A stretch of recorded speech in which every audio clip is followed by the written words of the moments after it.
free. So if you haven't caught up on the previous things, please do. You can find it right here on this same Twitch channel and also on YouTube. 2 amazing episodes with these same players telling a tale in a collaborative world. I am Kevin, and I welcome you all back. Thank you so much for tuning in and hanging out with us. Before we dive into tonight's final encounter of our 3-part series, I want to take a moment to thank the RPG Academy for hosting us and letting us play around a little bit. Michael's been a really cool, awesome guy about it. And, support his channel, please. Also, Notte Eterna is still on Kickstarter, fully funded, and it has, I'm not even joking, 6, almost 7 of the stretch goals already unlocked. Really awesome, cool new classes and bonus features, which we'll get into a little bit later. But first, before we dive back into the world of Nier, let's meet the players once again. Let's start with our good friend playing Ubold, the Iraqian druid, Bleak Season. How you doing today, Bleak? I'm doing all right. Glad that you're back online. Everything is rocking your way. Thank you again for having me here. I am the Bleak Season on the Twitter. And you can find me hanging around the internet playing some games. Guild Superior. Playing Ubold, the I can never pronounce it. Iraqian? Yes, he is an Iraqian, which are Iraqian like beast folk type. Druid, Yes. Keeper of the Flame, and he is a beast folk. And in this particular case, he looks kind of like a water buffalo. So, he's really well spoken, thoughtful, very thoughtful. Sometimes he thinks maybe a little too much. Yeah, but he's there to take care of his friends and keep everybody alive. Absolutely. Yeah, we Okay. appreciate him being here. So thank you also for being here. Thanks for having me. Next up, of course, is Beth, who is returning as Emmeline, our Night Hospitaller Cleric. How are you doing tonight, Beth? I am great. I'm excited to see what happens. Mm-hmm. It's gonna be something. I know that for sure. I'm Beth. You can find me on the internet at Beth Masco. And yes, like you said, I'm playing Emmeline, who is a slightly misguided and far too trusting cleric, who perhaps got us into this mess. So, you're welcome, everyone. That's right. You had the best of intentions. And, what kind of dungeon master would I be in a grimdark setting if I did not play upon your very nice nature? So, there we go. Thank you for kicking it all off for us. Thanks for being here, Beth. Appreciate it. Thanks. Moving right along to Gaynor. How you doing tonight? Playing Sarah, our Blood Dart Assassin Rogue. Good to see you again. Yeah, nice to see you. Hey, gang. Glad to be here. Thanks for having me back for part 3. Super excited to get into playing Sarah tonight. Sure, she's doing just fine post having her constitution forcibly lowered. And she's feeling great, feeling fine, hasn't exposed any sort of recent traumas or anything. So sounds like we're going to have a great time tonight. Definitely. I think all angsty teens have a chip on their shoulder, and I was glad to, exploit that a little bit. Oh, yeah. Thanks for playing along, and thanks for being here. I appreciate it. And finally, rounding out the band with our 4th player, who also is serving as producer for this beautiful stream. He is setting up all the overlay and all the really cool stuff that we've been doing. So, Miko returning as our good friend, Nakanair the North Wolf. So, hello, sir. How are you? Hello. Other than screwing up a few times here and there, I'm doing just fine. Tonight I am playing... me, yes. I am Biko, the_case_GM on the socials. Feel free to check me out if you're at all interested in anything TTRPG, homebrew, all that kind of good stuff. I'm playing Nakanair, the North Wolf, a decidedly old, not quite as cantankerous maybe as Ubold, but definitely a little bit stubborn and wanting to always push things forward. I'm not sure if that's just me coming through or not. No, not at all. Not at all. You have always been a positive source of the things that I have seen. And I've got a max headroom situation going on. So, put up with that. But yes, thank you for being here, Miko. I truly appreciate you, sir. I am Kevin, as mentioned before. I am found online at KevRan Games and all the different socials, and I am returning as the Dungeon Master this evening. So as they get to play these four, I get to play everyone and everything else. So let's dive back in. Let's find ourselves surrounded by the eternal night, and let's find out what happens in part 3 of our playthrough of Notte, Eterna, the Vault of the Ancients. In the world of Nier, 161 years have passed of eternal darkness since the god Laun was stricken down from his heavenly perch, and with him took the sun's light. He gave a small bit of his resources to the moon, which continues to shine upon this world and illuminate its dark places. Our 4 heroes have ventured forth and have tried to pass out a little bit of a new path for themselves, a little bit of a respite from their previous journeys, and they have found themselves through the Ashen Land and into Petralta, a city which is as varied as its inhabitants. Currently, they have found themselves within the city, and they came to the aid of a young woman named Runa, who was seeking out her master. However, it was a ploy, for Runa secretly also wanted a mysterious item known as the Scroll of Melko, which is a scroll that can supposedly see the future. What she may want with this and what exactly her plans might be are a mystery as of now, but they have joined with the man who they believe to have been her mentor, the gnome archivist Minghil, who has accompanied them on their journey. And with the aid of him and with Zatar, who is a Karevi merchant in the city above, they have traveled beneath Petralta and into the Underdark, the Hidden Lands, to try to seek out what exactly Runa is up to. Their first test, however, was to pass through a gateway of sorts, which made them choose to either hold on to parts of their memories that are a bit harmful or to make a bigger sacrifice. And when last we saw them, the light was emerging back around them as they found themselves on the other side of the gateway and into the land beyond. So when we pick up tonight in the world of Nier once more, our 4 heroes find themselves into a chamber of sorts just past the gateway that they entered past. Behind all of you, you see that there is the 2 large golden type doors. They are still sealed, it looks like, from this end, although you know that they were opened by the item that Runa had stolen to use as a key to open it.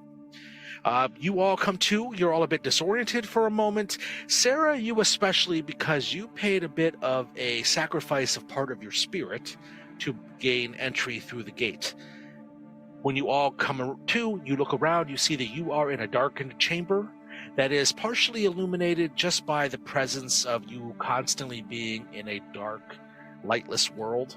So you have little bits of ideas of what's going on here, but what it looks to be is ancient ruins, tunnels that creep off into sections of the dark and sections of the night beyond. And you can definitely tell by how the air feels here that you have traveled beneath the surface and you are heading continuously downward. So, what is it that you all would like to do? Is everybody okay? I think so. I think when you look at Sarah, she's probably aged about 5 years in mere moments. Yeah, I'm okay. Yeah. Are you certain that was rather harrowing? I mean, okay, to be clear, I'm not okay, but I am gonna try and move on, because if I don't, I'm gonna have to think about what just happened, and I would love to not do that. So that's kind of my thought. Emmeline, I think Sarah needs a hug. Go ahead. You give great hugs. I will bow my head slightly and then just kind of open my arms in Ubold's general direction. Come in, give you a hug. Aw. It's like being hugged by the earth itself. That is very kind of you to say. Come now. Our GM seems to be glitching off into the sunset. Yes, indeed. That is the fun of not having power for the past 3 days. Apparently, I'm still waking up a little bit, but I am here nonetheless in the eternal night with you all. Mm-hmm. You all embrace, you have a bit of a moment to collect yourselves, and you decide to press onward. Now, you do know that Runa came this way because you did see that strange wheel-shaped key in the doors beyond, so you do know that she did come this way. When you look around, generally, you don't typically see any sort of footprints or tracks through here. The ground in through here is a hewn stone that is a little bit older. It's ancient looking, like maybe it's just through time. There has been some sand or some dirt that just kind of migrated into here. But it once was previously polished stone blocks that were assembled to create this corridor here. So it's relatively hard to get a grip on if there's any sort of tracks or anything through here, but there's pretty much only one way to go currently. So when you follow the hallway down, you find yourselves again descending downward. You can tell by there's a shift in the air, a strange conglomeration of the way that the odors from below. It's a subterranean smell, a little musty, a little dark that seems to creep in around the perimeter of your vision as you make your way further down below.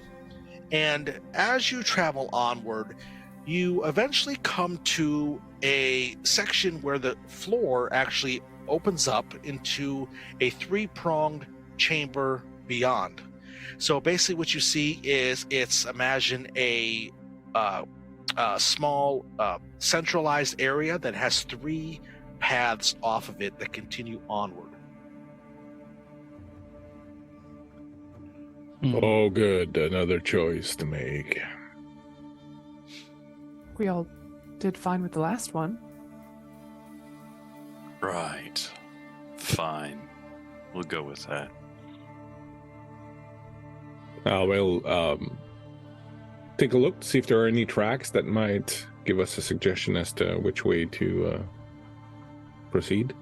Oh, do you still have that is that like sense you had for the corridors and things here? Is that still active, Ubold? I do not believe so. Hold on. Yes, I would think at the time that you've traveled down here, if the commune that you had with the corridors down here has not ended, it probably will be very quickly approaching. Yeah, and it's a 5th level spell, so yeah, it lasted. Sorry, no, that's casting time. No, it's instantaneous, so it wouldn't be. Yeah. Unfortunately, not. The connection with the Earth is one that cannot be maintained for very long. It must be renewed every time. Perhaps we can use our more mundane senses.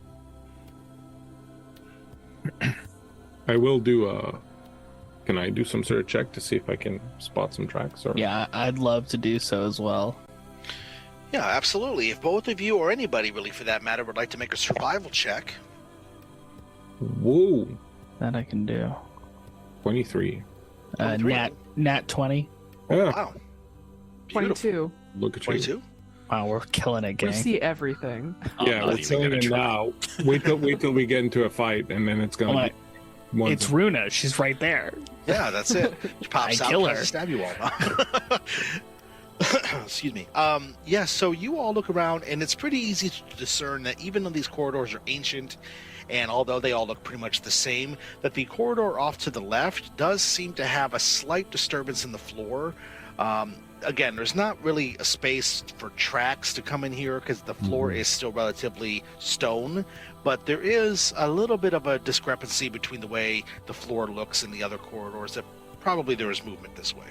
I sense a disturbance in the floor. Yes, Really? indeed. That way. Thank you for actually saying what way. And Knockin' just starts walking. Oh boy. Okay, there it goes. Knockin', you take up the lead and you start making your way down through that hallway. And as you do, you travel on for a good distance again. Again, it continues on straight until after a while it continues to descend.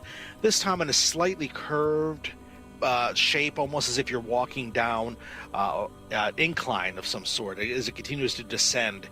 There are a couple of sections here where there are cobwebs and different sort of spider webs up in the corners. Again, this area down here is becoming older and older as you guys travel along. And as you continue to travel, what's your passive perception, Knockin'? Knockin' has a passive perception of 17. No, that's pretty good. 1,000. 1,000, yes. As you continue to go along, you are still staying steadfast and paying attention to what's going on around you. So you notice a few distances away from the others as you make a path first, that there is a section of the floor up here that has been weakened. There's a couple of cracks that if weight were to be pressed upon it, it would collapse and you all would fall down into the floor. Not great. Do you just walk across it, or do you tell us? No, I stop. Wait for everybody to catch up. Is there? Sarah, what do you think? Can I take a look at this trap and see if there's anything I can tell about how to maybe circumvent it? Yeah, absolutely. I think an investigation check would be best here. Sure. Only I had windwalk. As Sarah is doing that investigation check, by the way, Yeah. Knockin' just takes a step back and Okay. reaches out to Obold and mouths the words, "Hand me your hammer." You know, if you wanted to keep your hammer, you should not have given it to me in the first place. handed Total 16. 16, okay. Yeah, you can see that the way that it's been weakened, there's not really a way to counterbalance it unless you were to somehow get beneath and add additional support to the floor. It's not so much a trap as it looks like somebody damaged the floor so it would fall in. You also know with that investigation that the distance is only about 10 feet, so it's not very far. It's not like you guys would have to do really crazy acrobatics or anything to get across it. There might still be a way for you to bypass it through mundane methods if you be careful. Looks like the floor here is damaged. It's not quite. I mean, it's not really something we have to. It's broken. We'll fall through it if we stand on it. Was that clear? So there's nothing that you can think of to do. Just jump over it, I guess, unless, I mean, I don't have anything. I will, with one hand, gesture for Sarah to move back away, and then I will bring the hammer down on top of the crack. Oh boy. Standing like a few feet away from where I believe the edge to be, and just like hammer it in to set it off so that we can see exactly how far we're going to have to jump. I like to think I move back, and as I'm like, I suppose what we could do is we could maybe get some light in here and see, bam, just full hit. And then I hand them all back to Are you certain? Ubold. Of course, Yes. I'm certain. I just need to use it every now. Do you want me to take it back from you? No, I quite like it. I'm very happy to have it. Then keep it and just let me use it every now and then. Very well. You think you can jump this, old man? Or do I need to try to Jesus. throw you? Oh, my gosh. I'll give him a bovine smile and, wild shape into an owl or something and just fly across. Okay. Yes, Come you do. off. What kind of You owl is couldn't it? wild shape into a large owl, so at least you could carry Sarah across. Well, so no, what I figure I'll do is I could like carry a rope across or something if there's a place to attach it on the other side. So, Oh, Right. sure. Okay. and so I'll pull out a rope from my pack and I'll grab it. I mean, I can I can transform into a beast of CR1 or lower, it says. I don't know if there's something that'd be big enough that I could wild shape into to carry people across. That's a great question. I would just say that realistically you could, because for lack of a book being in front of me of CR1 animals, I think you could just turn into, if you want to turn into a larger bird or some sort of larger type of flying animal that could carry people, I would say you could do that. Maybe turn into a rock or something. All right, so I'll do that. I'll turn into a rock and I'll roll everyone over. Yes, okay, perfect, yes. Yeah, the big sound. No, you turn into a large rock. It's a bird.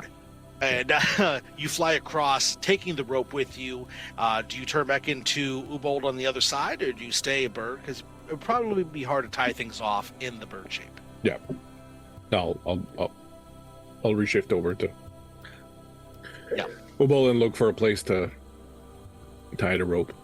Mm-hmm. Absolutely. And while you're tying it off, there's no problems doing that. There's like a sconce type of apparatus on the wall you're tying it off to. You test the weight of it first.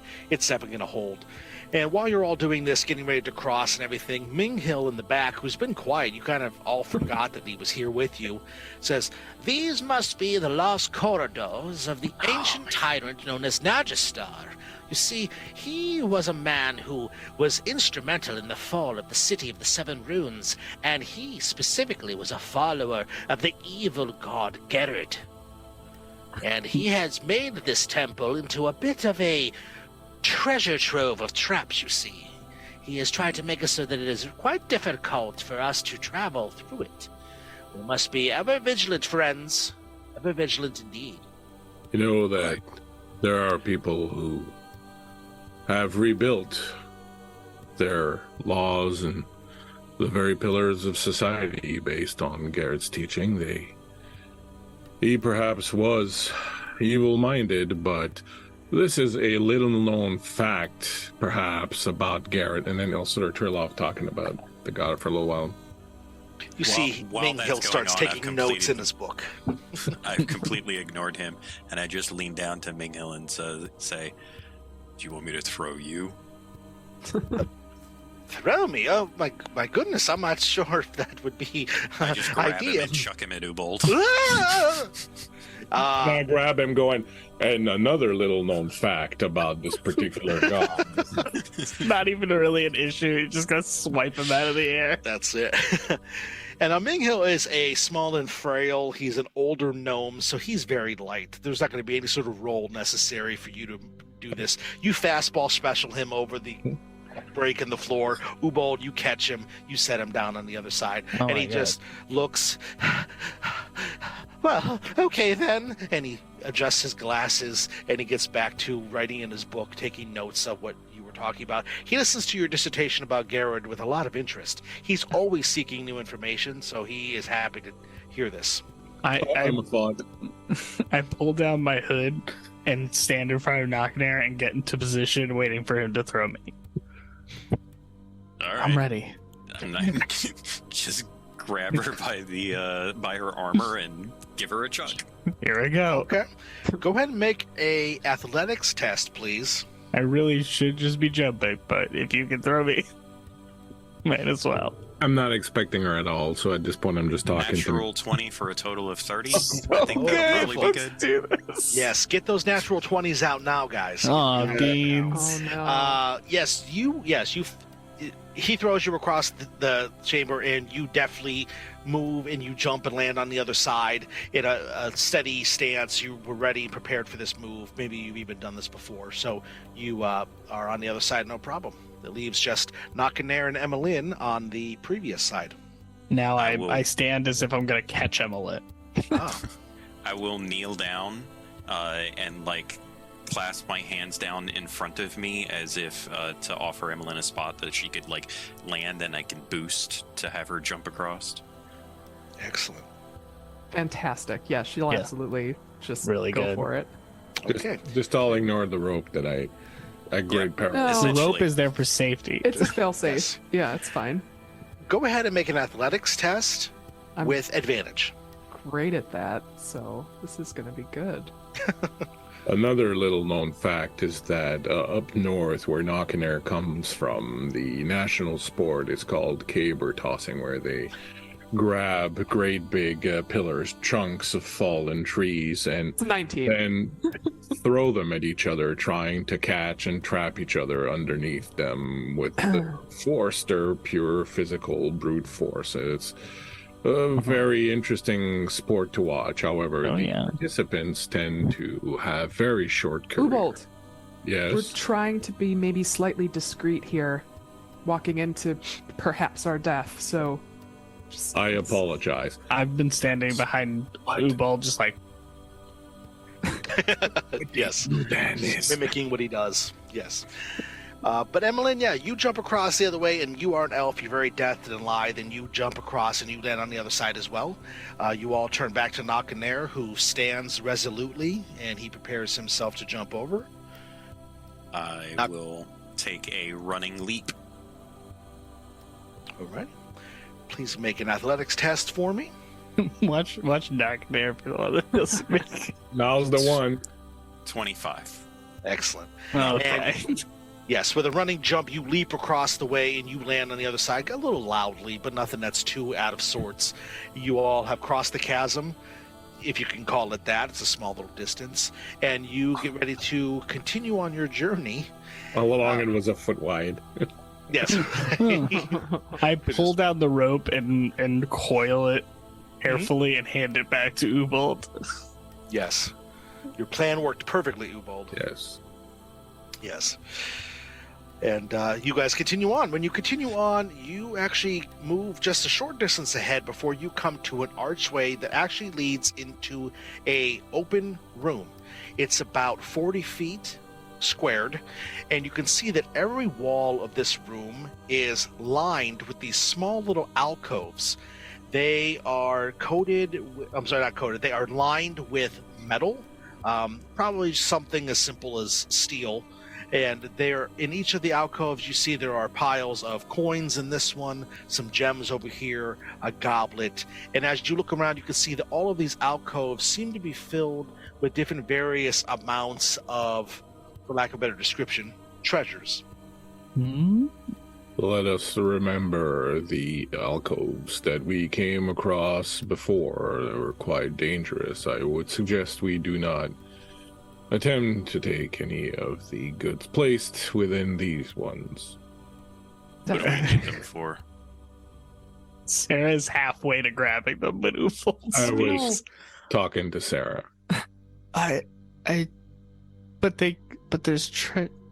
but okay. Maybe on the way out. Yeah, okay. Treasure is not everything in life, Sarah. It is not about the treasure that you find, but rather the things that you treasure. For example, friendship. I treasured treasure as well. Well, then perhaps you simply need to realign your... It's not a crime. mind. It's not a crime to like nice things. No, but it's a crime to take them without permission. Fair enough. If we don't move forward, I'm gonna break out in hives from not stealing. So we have to keep going. Would you perhaps like to ascertain that this is not a double fake and that there is not other traps along the way? Good point. Yeah, I'll check for traps. I think I'm just gonna start walking ahead of us towards the head, kind of trying to keep it quiet and subtle, but checking for traps along the way. Okay. Yeah, since you're actively looking, I think another investigation check would work here. Let's do it. Can I get a sense of whether or not we're actually alone here? We're not being monitored by anybody? Make a perception check for me, please, Emmeline. 14. It's not bad. I like that. Gotta learn to use that passive. Oh yeah. Because correct me if I'm wrong, you have better than Knockenair, right? I have a 19 passive perception. Yeah, I have a 21. I hope we don't get snuck up on. Oh my god. I rolled a nat 1 on my investigation check. Oh no. Okay. I like to think it's because I'm so distracted by this treasure that I'm just fully not actually checking for traps. Yes, exactly what I was going to suggest. Yes, you are so enraptured with this giant room full of these alcoves full of treasure that you can't focus. Your eyes are just blurring all the different glare that seems to be coming from someplace, even though there's not really any light down here. It's just really got your interest piqued, and you are just lost in the moment. Emmeline, however, you notice that across the room, directly across from where you guys entered, there is a outline on the wall that looks like it would be an archway that matches the one that you all came through to come into the room, but there's no doorway or opening there. It's just a part of the wall still. Okay. I will tell my friends. Do you think maybe it's a false wall or something? Perhaps we can throw something through it? You know, I bet a piece of this treasure is probably what unlocks it. We should probably go I through walk it. over and put my hand where Emmeline is indicating and try to see if it's a false wall. Right. Knockin' please make a death save. No, I'm just kidding. Immediate death. I'm just kidding. Would you like my hammer? Knockin', you walk over to the wall and you put your hand to the section of the wall that Emmeline is pointing out, and I'm not sure if you're surprised or not. Probably not, I would think. Your hand does in fact pass through it, as if the wall doorway area is actually open, even though it looks like a wall. I will look back at Emmeline and say, "Nice job," and I just step through. And when you step through, as soon as you step through the doorway, it is cold past here. Almost as if you're outside in the desert at night. There is just a real chilling wind that seems to not be blowing. There's just a weird, to your bones, you just feel cold. Now, to you welcome the cold because you are one of the North Wolf. But this still feels cold to you. You could tell it's an unnatural cold. And ahead of you, you see a series of mounds all across the ground in here, which is dirt with some sparse sections of like old, dry, grassy type spots. The rest of you are back in the room. Put my head back through the illusory wall and say, "Be careful, it's cold in here." And then I disappear back into and start walking towards the mounds. Emmeline will just follow right behind. I'm surprised he still feels cold. Yes, he's an expert. You head through both. I'll follow behind. After you. No, it's fine. I insist.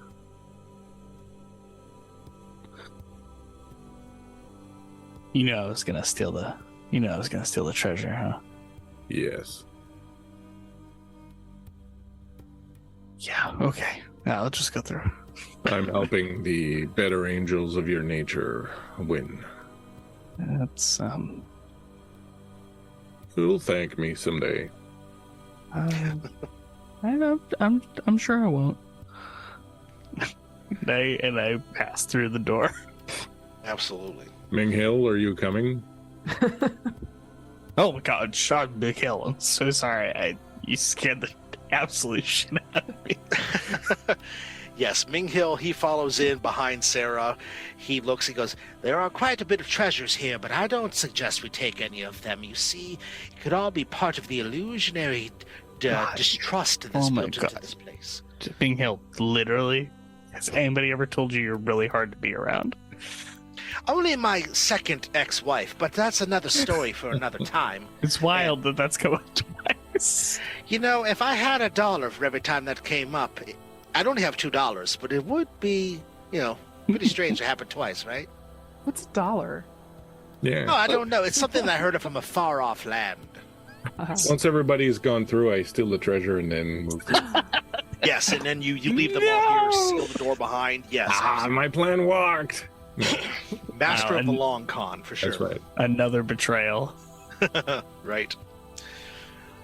You all pass through the archway and you end up in this same area that I described to Nakanair. It is basically an area where it looks like you are outside in the deserty type area. There even looks like there is a sky out here. It's a moonless and starless night, just a black canopy above all of you. And there is an unnatural gloom and an unnatural cold that permeates all through here. There was a slight fog that creeps along the ground. I need everybody in the room to please make a Constitution saving throw, except for Nakanair. Darn. I was hoping you'd say me. The guy that could probably make the saving throw with ease. I don't have to do it. That's right. Got a 14. Sorry, what are we making again? A Constitution Con saving save. throw. On save. Yep. 4. I got 11, but if I start feeling like it's getting cold, I'll probably just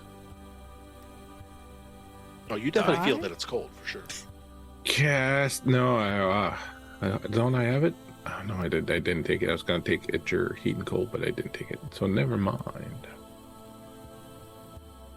So Oh. everybody except Nakanair, because Ming Hill failed to save as well, you're all going to take one level of exhaustion due to the cold effect in this room. You can feel part of your strength is sapping out of you. You feel just really tired, sluggish.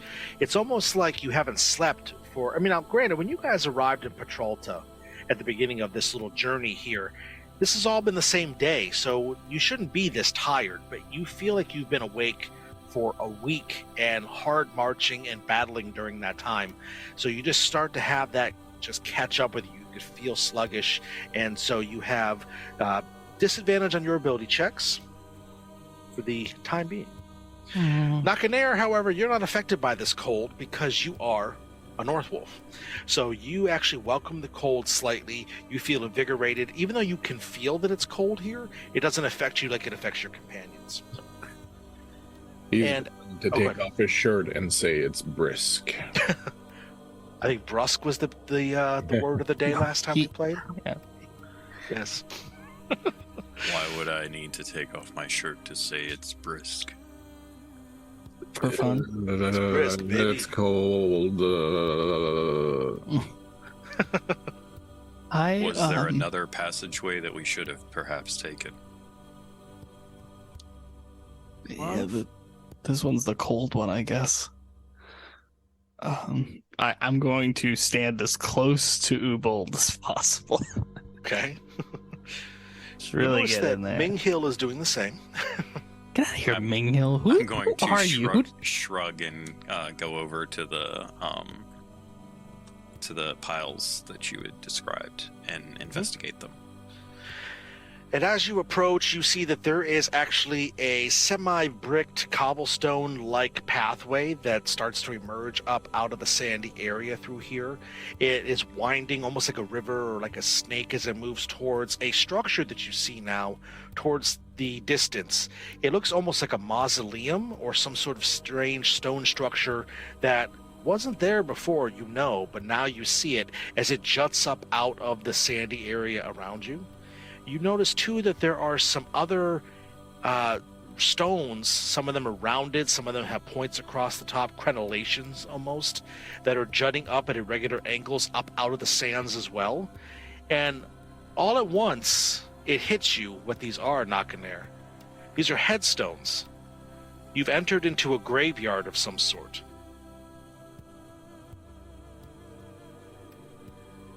I turn back to my companions and call out, does it make sense that we're in a burial site? Guess. Yeah, I guess it doesn't- everything's nah. sort of strange here, so I look down at the gnome in particular. The no. Well, this could possibly be the ancient burial site of the followers of Gerard.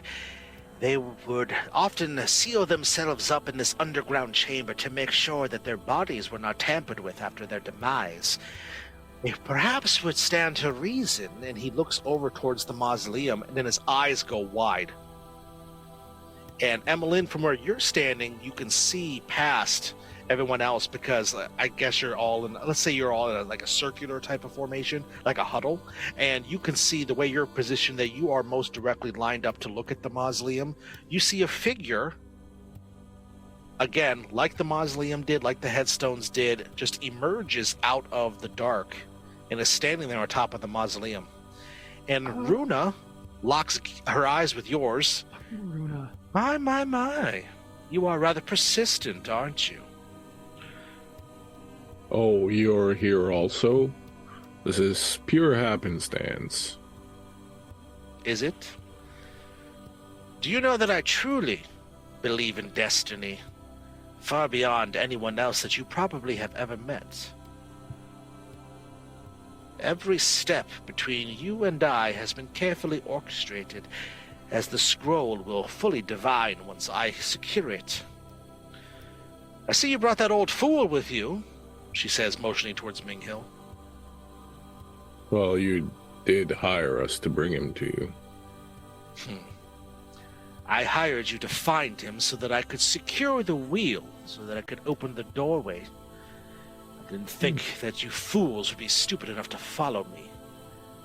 Do you really believe that not being the chosen of darkness, such as myself, that you will be able to traverse the paths down here and survive? Done all right so far. Yeah, I mean, I think we got here all right. And also, I would really appreciate it if you would not kind of make Minghill our problem. He's your problem. You brought him into this. I believe the Archivist brought himself into this when he sought out the scroll, but it does not belong to him. It belongs to the tyrant, and when he returns, he will bathe you all in a new kind of darkness that you will not be prepared for. I am the chosen of the darkness, and I will give you one final chance to turn around, to turn tail and run like the dogs that you are. What say you, knight? No. No. Such a pity. Very well. I look forward to hearing your screams of displeasure. As she starts to gesture and turn her hand, and as she slowly starts to raise it up to her head level, there is movement in the sands around all of you. As if they are shifting and moving, and there starts to be something from beneath that begins to claw its way out. Near you, suddenly there is a hand that juts up from a grave of one, a head that bursts through as sand falls down out of its mouth and eyes. As it crawls up out of the sands around, it slowly reaches up, it claws several times at the ground before it starts to pull its body out. And you all see several forms pulling themselves up out of their unholy resting places as they are beginning to move. And if we could, let's have everyone roll initiative. Okay. Okay. Knock in Of air. course. Yes. Knock in air. Remind me to get us some minions of our own. That is a Not good. 9. Knockin' got a 17. Wow. Okay, 9 for Emmeline. Knocking air 17. Kevin's blitzing through time right now. Oh, yes. Drink. 25. Oh, sorry, 28 for Sarah. 28 for Sarah. What did you get, Ubold? 12. 12? 12. 12. Okay. Oh my god, Christian's stuck. He can't stop doing the Ubo voice. Okay, well, I think it goes without any sort of surprise to anyone in the group that Sarah, you are going to react first. If you take a look at our battle map, you will see that the 5 of you are positioned in the center here. However, You can all adjust yourselves slightly if you don't want to be positioned where you are before we get started. As I put you in order on my fancy little battle sheet that I have here in front of me. Not a battle sheet. A whole battle sheet? One whole battle sheet. A battle sheet is what you take when you're really afraid in the middle of a fight. Oh, God. That's it. Indeed it is. Aren't I supposed to be the child here? Okay. Christ almighty. I don't love these Zambones. I am going to turn to the group and say, I'm going after Runa. And I'm going to run from where we are and to where I have line of sight on her. So I guess up and around to this corner. Are you gonna ruin our day? I will mention, as you see on the map, there is I'm going to call it a ravine type of looking thing that cuts right through the center of the map. That is a small incline, a small decline to where the area where I'm going to, like, let's say, for example, on the map where Ubold is currently standing, is about 5 feet up from where the rest of it is. So it goes down a little bit and slowly raises back up towards that mausoleum area in the back where you can see Runa still standing on top of it. She's illuminated there by the light in the upper right corner of the map. All right, so I am moving here to where the paths split, and then I am pulling a longbow, my short bow, and I am going to first of all bonus action cast Hunter's Mark on her. Okay. And then just making sure I understand this right. Okay, so I do get an extra attack because it's the first turn. And because I am an assassin. Okay, so this is where it gets tricky. Would we say that she has taken a turn in combat yet? Because she's clearly cast a spell, but we hadn't rolled initiative yet. I would say she has not taken an action yet. Let's go. Okay, so I am going to move up here, Hunter's Mark, and then I'm going to take 2 bow attacks on her. So that is, and both of those are going to be crits automatically because those are. I still need to roll to hit, but I automatically do double damage. 25 to hit. Indeed. And 22 to hit. Yes. Okay. All right.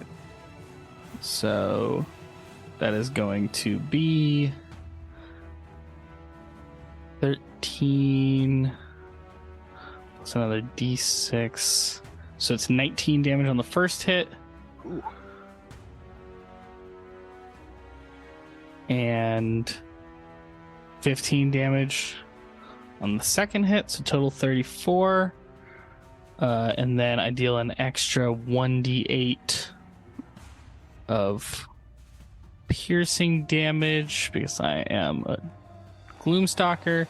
So that's another 9, so 34, 43 damage. My goodness. Roll in. And that's what I got. Very cool. Okay.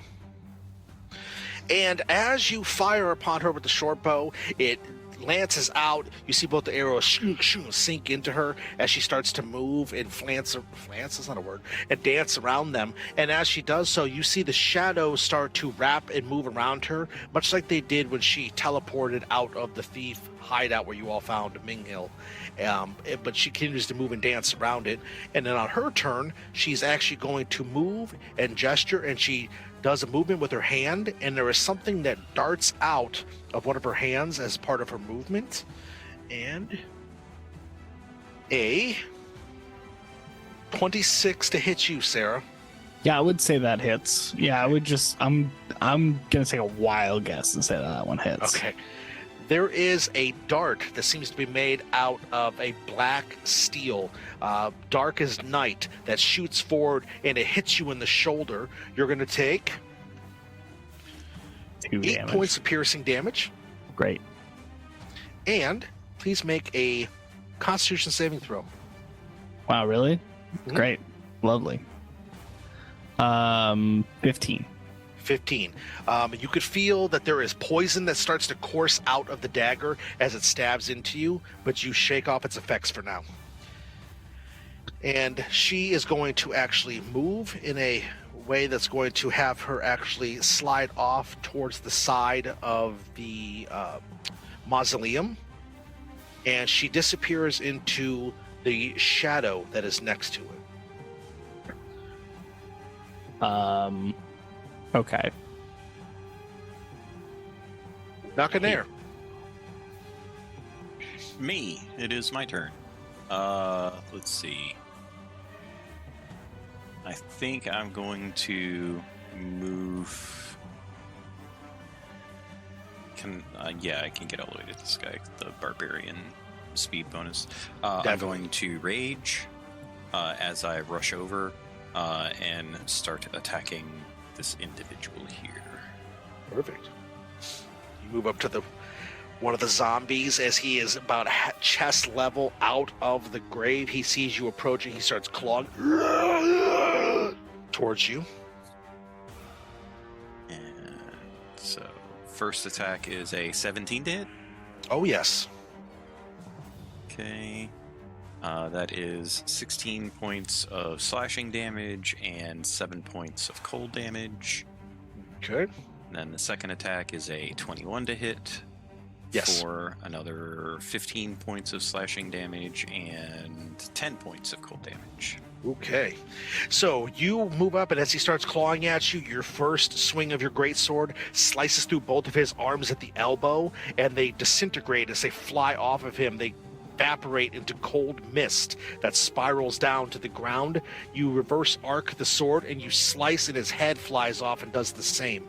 And then his lifeless rest of his body slinks down into the hole of the grave, and he stops moaning and screaming as he is destroyed. Nice. Just real quick. Yes. I did realize I was supposed to have an advantage on those hits, but since I hit, it doesn't really matter. But that would mean I would have gotten sneak attack. Oh, So I okay. did just roll crit sneak attack damage. That's going to be 35 more damage Okay. on top I'll of add that. that in here. 35. Just I totally forgot that. Oh, I that's You're okay. just making these Matt. numbers up, aren't you? Just a casual 35. so No big casual. deal. So total that was like 70 something, 78 That's a lot. That's a lot. damage. That's okay. We got it here. Rogues. Yes, indeed. Rogue's gonna rogue. Rogue's gonna rogue. Alrighty. Now the zombies will go. So the one directly in front of Knockanear is destroyed. There is another one off to the side that finishes clawing out of the rest of his grave. He stands up, looks around. Part of his jaw is partially disjointed and falling off of the side. It's a little bit lopsided as he starts to move in towards you, Knockanear. He doesn't get an attack off. He just can move, basically. So he moves in like so. There was a little bit of the cobblestone here that he has to kind of clamber across. There are 3 over towards the western side of the battlefield, semi behind all of you. And as they have different distances that they have to cover to get out of their graves, there is the 2 that are nearest you, Ubold.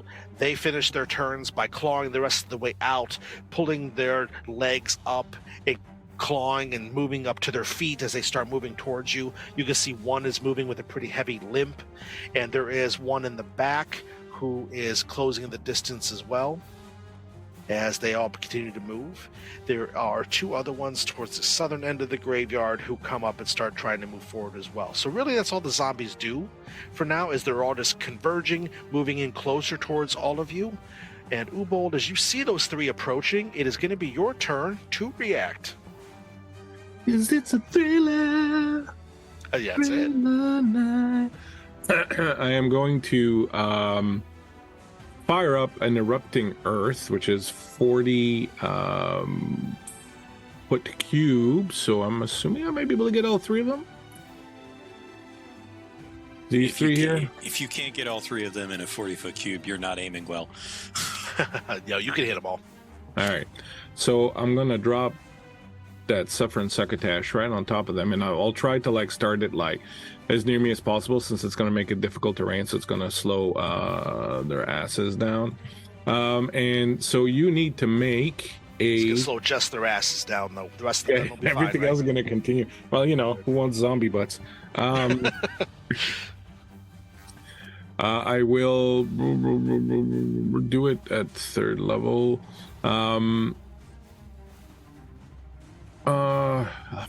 Frick it, I'll do it at 4th. All right, dropping it.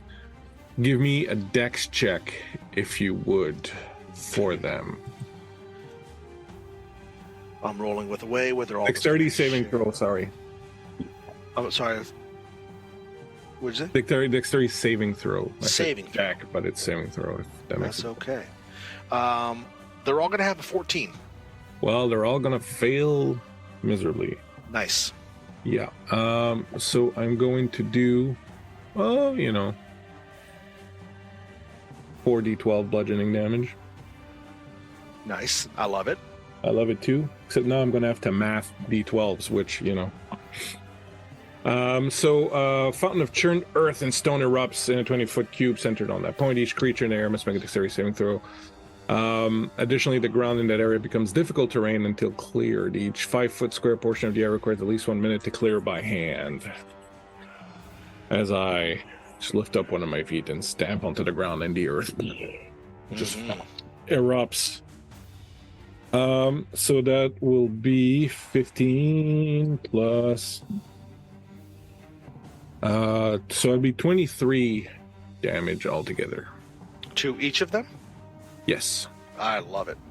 Yeah. So as the earth slams up, this sand that starts to churn and starts to turn into solidified pillars that shoots up out of the ground, slams into them, partially crushes their lower bodies as it shoots up through them and pulls them up into the air. And all 3 of them crumble and fall away beneath the power of it as they are destroyed. Bits of their bodies just disintegrate, much like they did when you saw Nakanair attack them. These ones, instead of getting cold and misty, they just collapse into dust. And all Dust till dust. And I will pull out my hammer and I will move here to sort of protect Minghill. I'm assuming I got this one, even though it's not in the circle there. Yes, I drew the circle a little bit off center and I could not move it, so we will It's all right. just say that it is good enough. We'll You got all 3 of them. They are We'll all call it a marked, Michigan yes. hot dog, and Yeah. and I'll pull my hammer and move here to protect my good buddy Minghill, who, as opposed to my friends, actually listens and takes notes when I ramble on. Definitely. Maybe we'll And- make him part of the group. Yes, You look down and his notes are just fully unrelated to anything you were talking about. Yes, he's writing a story. about. Who is Don Quixote? I don't understand. Actually, this is where you find out that Minghill's pen name is Dante Alighieri. And There you he's go. actually writing a very important story right now, but that's a tale for another time. Emmeline, you are up. You take this all in, you see what's happening, and you know that banishing undead is kind of your purview. This is kind of your job. So what would you like to do? I would like to ever so daintily land a fireball on the 3 that are sort of clustered there together. The 3 that Just- are dead? Oh, they're all dead? They're dead. Well, I don't care about them anymore. I am going to do something different. You can which just drop a is- fireball on them anyway if you want. That's I mean, fine. just for How funsies, quickly you right? move on? How quickly you move on? Ugh, okay, fine. So instead of that silly Whoops. thing, I'm just gonna do a guiding bolt at the guy that's a little bit farther away to my southeast. Got it. So, a guiding bolt. That's a 26 to hit.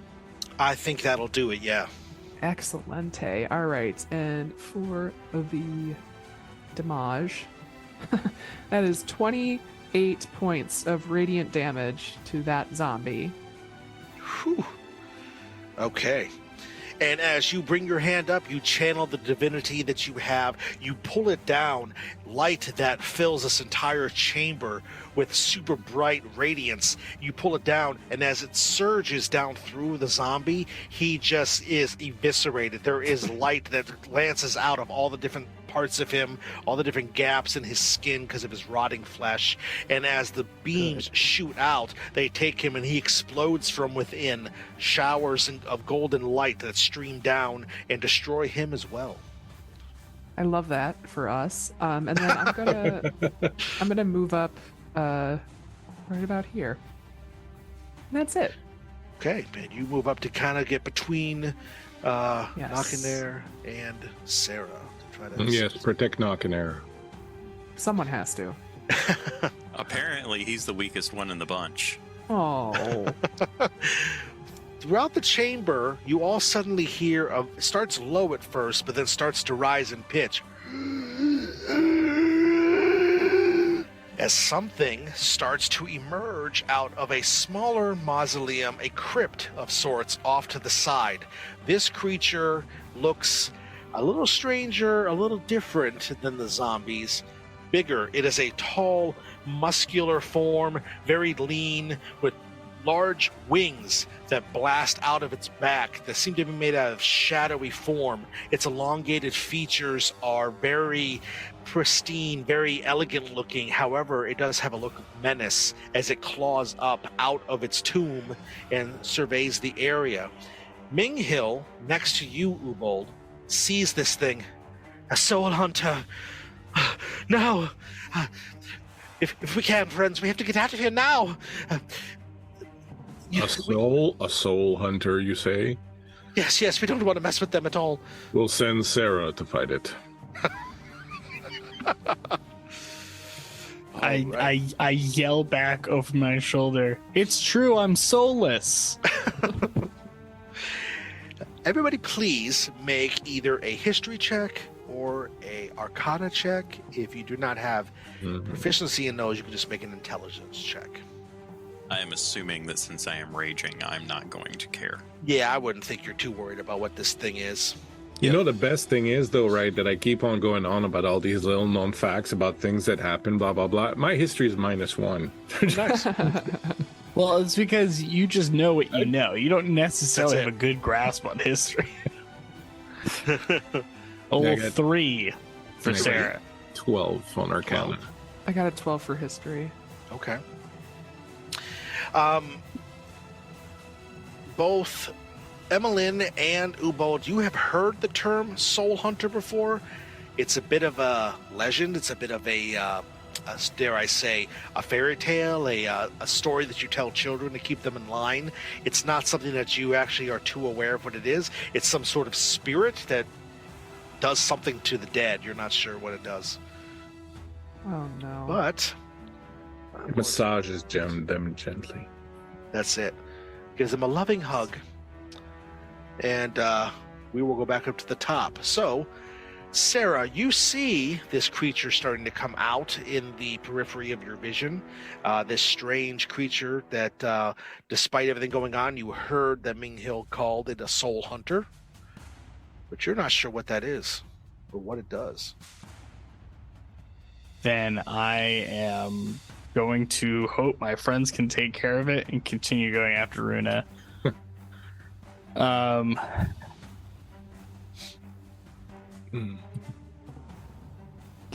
So she was calling herself like a chosen of shadow, right? The chosen of darkness. Yes.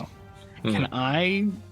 She's stealing your title there. I'm kind of pissed about that because if that's true, then I don't know what the fuck this shit going on with me is. And that's making me very angry. Those following along can know that the Chosen of Darkness is a special monk subclass found in the Notte Eterna campaign setting. Man, Must be nice. I am going to. So is she invisible? Can I see her? You cannot currently see her. No. Okay.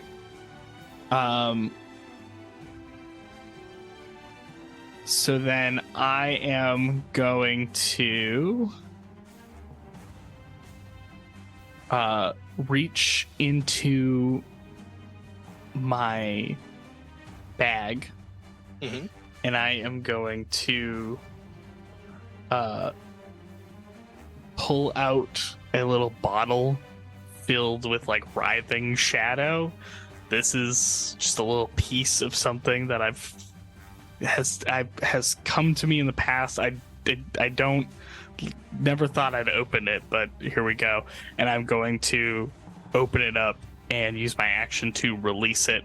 And I'm reskinning an elemental gem here and reskinning a air elemental as a shadow creature that's going to come flying out of this bottle. That's cool. I like that. And then I am going to use a bonus action to command it to find Runa. Oh, interesting. Nice. Okay. So yeah, as you unstopper it, this shadowy creature emerges out. It's a mixture between animal and shadow, more shadow than not. And as it moves about silently, as it darts through the area, it starts whiffing. I'm making up words tonight, guys. Swifting. It's whiffing. It starts swiftly moving and swaying through the air as it's moving, trying to find where she might be. Now, does it have a perception skill or any sort of way to do this, or how does it do this? Doesn't, but but also I have Hunter's Mark on her. Mm-hmm. So can I give it advantage on finding her, since I would theoretically know where she is, even if I can't see her? So it does have like a perception. It does have like a wisdom, I guess. I've got its stats right here in front of me. It's got... Okay. Have it make a perception check. All right, cool. I would say because of her special ability that she's using right now, your Hunter's Mark isn't technically letting you know where she is. Okay, cool. All right. That makes sense. That's a good special ability, though. I really wish I had that. She is one with the darkness. The darkness is one with her. Yeah, that's why she's the chosen of darkness in your eyes. Okay, well, how about this? I'm choosing to kill her. That is going to be a 11. 11.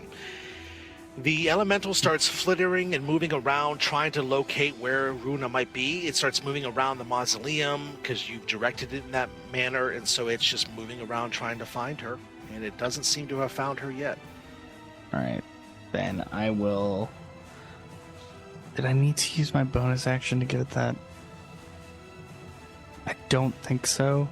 So then I'm going to bonus action hide. Okay. And can I find a place that's like real dark? It's like real cloaked in shadow. Sure. Yeah, there are some areas that are along, along this area and through here that I mentioned is the step down. Cool. There's some shadowy areas there. There's also shadowy areas to the right or east, I guess you could call it on the map here, of the mausoleum. There's also some shadowy areas along the corners of the map, along this direction over to the southeast.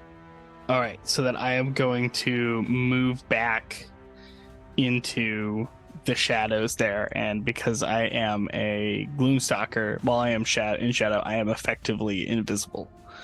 Excellent. So I'm going to step back to there and effectively go invisible and continue to have my air elemental seek her out. Got it. Okay. Perfect. With that, there is that movement as the Soul Hunter stands, it crouches down, it flexes its wings, and they spread to a full 20-foot distance as they ripple, and the edges of them just trail off into the shadows as it looks around at you, Nakanair, and then you see its head snap in the direction of the undead nearest you. But it is your turn. Okay. I think because I'm raging, I really don't care what the look was about. I may not have even really noticed. Sure, so I that's think fine. Knockin' is just going to take off in a scream and run at the Soul Hunter and attack it. Excellent.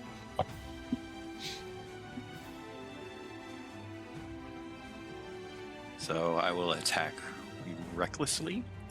Okay. I love Get that. advantage on the roll. That is a natural 20 for 30 to hit. Whoa. Yes. So, do I need to separate? Well, I'm just going to give it to you separate anyway. So, let's see. The critical damage is 18, and then another 10 from brutal critical, and then So brutal.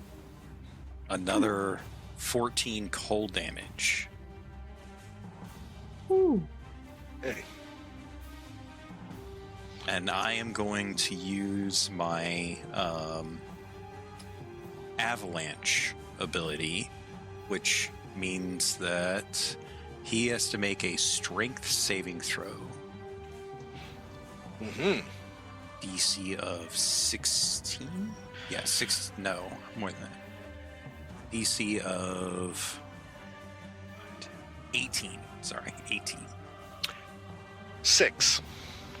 Okay, he is knocked prone, Okay, Yes. nice.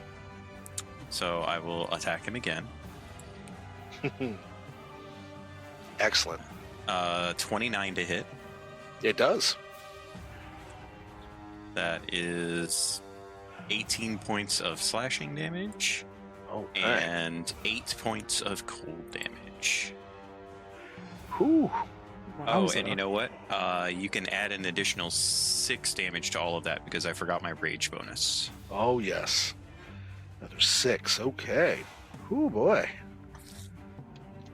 So I love it. Knockin' just goes running in, greatsword over his shoulder, kind of one-handing it at first, and like has his other hand out almost to serve as kind of a distraction. Like, what's he going to attack with? Why has he got his open hand? And that kind of weird out sort of thing. And Yes. he just sweeps his greatsword straight into the thing's legs, taking them out from under it, and then like reverse grips the greatsword and double hands straight down into its chest. Yes, Oh absolutely. yeah. And as you do, yes, there is that icy cold that is continuing to move about this creature. You notice no blood as you hit it. This strange creature, it seems to shimmer as if it's partially solid, partially made out of ephemeral material. Seems to be shifting somehow, but you're so worked up in the moment that you don't seem to notice.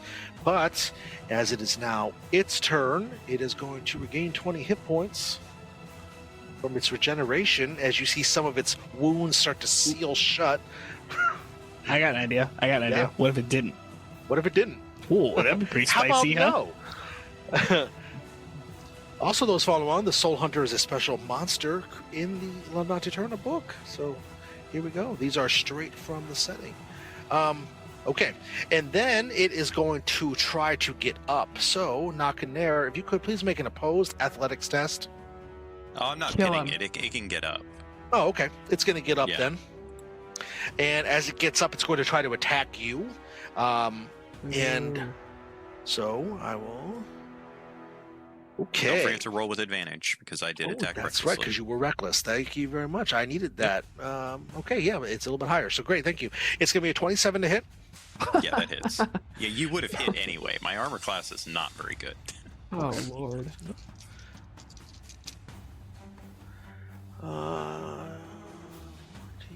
You're going to take, oh boy, you are going to take 21 points of necrotic damage as its hands slice up through you. And as they do, they partially phase through your body and slice up. And as they re-solidify inside your chest, they rake out through the front of you. Please make a Constitution saving throw. Okay. That is a 19. Okay. And You feel this, but you're so wrapped up in the rage that you are not as affected by what it just tried to do to you as it could be. But it does get to its feet, and it just starts to flex, and it's basically squaring off against you.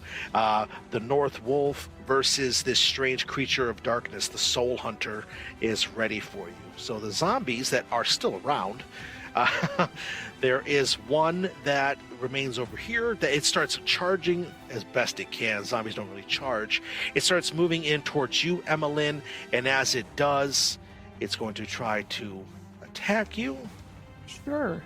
Not very well, I would say. Now, these things are unarmed, so it just kind of comes in and tries to just full-on slam into you, basically. Yeah, it's going to miss you with a 7, so no worries there. But as it comes in, you just take your shield and deflect it. All right. And there is another remaining zombie that comes in towards Ubold and Minghill, trying to do the same thing. And it is going to miss you, Ubold, Oh, nice. with a 12. Excuse me. Sweet. And that is it for the zombies and the Soul Hunter. So that is that. Okay. Ubold, your turn, sir. That would be me. I'm going to hammer this thing that just came up to me because I don't like it. Isn't that Knockanear's hammer? Yeah, he's lending it to me. Okay. Just checking. Sharing is caring, guys. I'm not going to be knocking air. I'm going to be knocking zombies. Ooh. Nice. Classic. Yep. So 15 plus 8, that's 20-some bazillions. So I'm guessing that's going to hammer. 2d6 plus 4.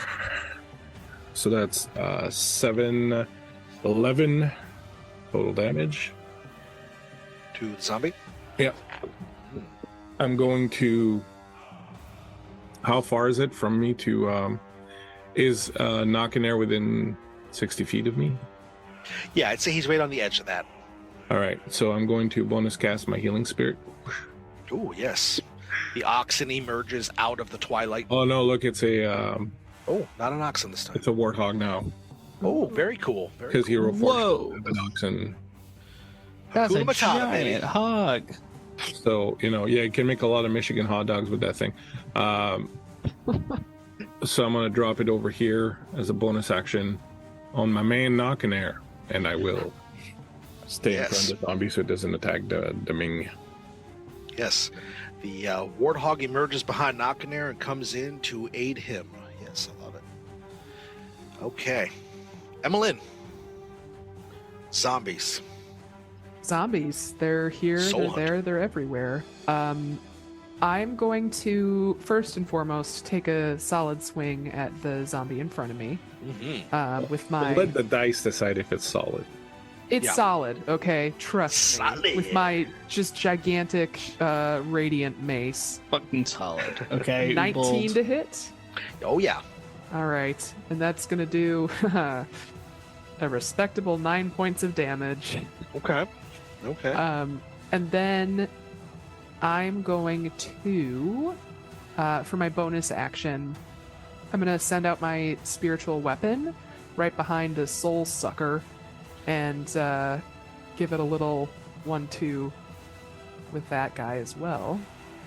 My spiritual weapon looks like it looks like my mace, but instead of the mace head, it's just like a sun. Oh, very So- cool. Yeah, it's pretty cool. That's a 16 to hit the soul boy. The Soul Hunter?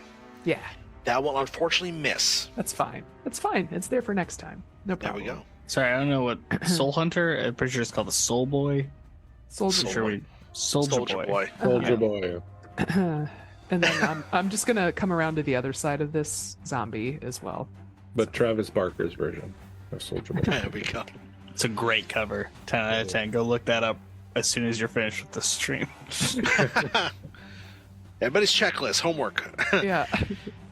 Yes, so as you attack that zombie, you drive it back and you step past it and you channel the spiritual weapon. It emerges behind the Soul Hunter, and it moves. The shadowy nature of it, it just moves, passes through its body as it tries to strike at it, as it continues to face off against Knockenair. But you know that you're not out of the fight quite yet. Minghil is going to say, okay, the Soul Hunters, they typically feed upon ghosts, they feed upon spirits, but if there's none around, they will feed upon the living. So please, my friend, save me. And Ubold, you're going to take a D8 Bardic Inspiration die from Minghil. Ooh. Oh, nice. Wow. You know, Mingil, I think we're going to keep you around after. Oh. Sarah will try to chase you off or stab you, but we won't let her. And Sarah, speaking of, it is your turn. Well, first things first, I threatened Minghil. Shut up, you little shit. I kill his whole family. Wow. Oh, that took a turn. Yeah. Grim dark indeed. That's right. Jeez. Just the world that's dark. Oh boy. I don't know. Okay, wait. Ruda has the Scroll of Milquetoast on her, right? As we've established. You're not sure if she does or not. Oh boy. You know that's what she is after, is the Scroll of Melko, which, as I said, is a scroll that can be used for whatever nefarious purposes she Right. uses it for. You're not sure if she's gotten it or not yet.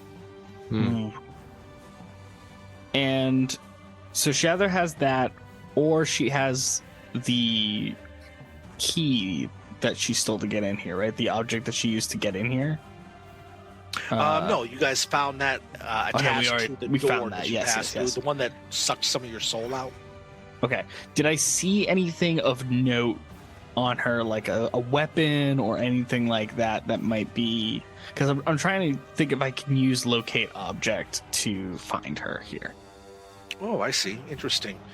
I suppose I could also, because I don't have locate creature, but I could use locate object.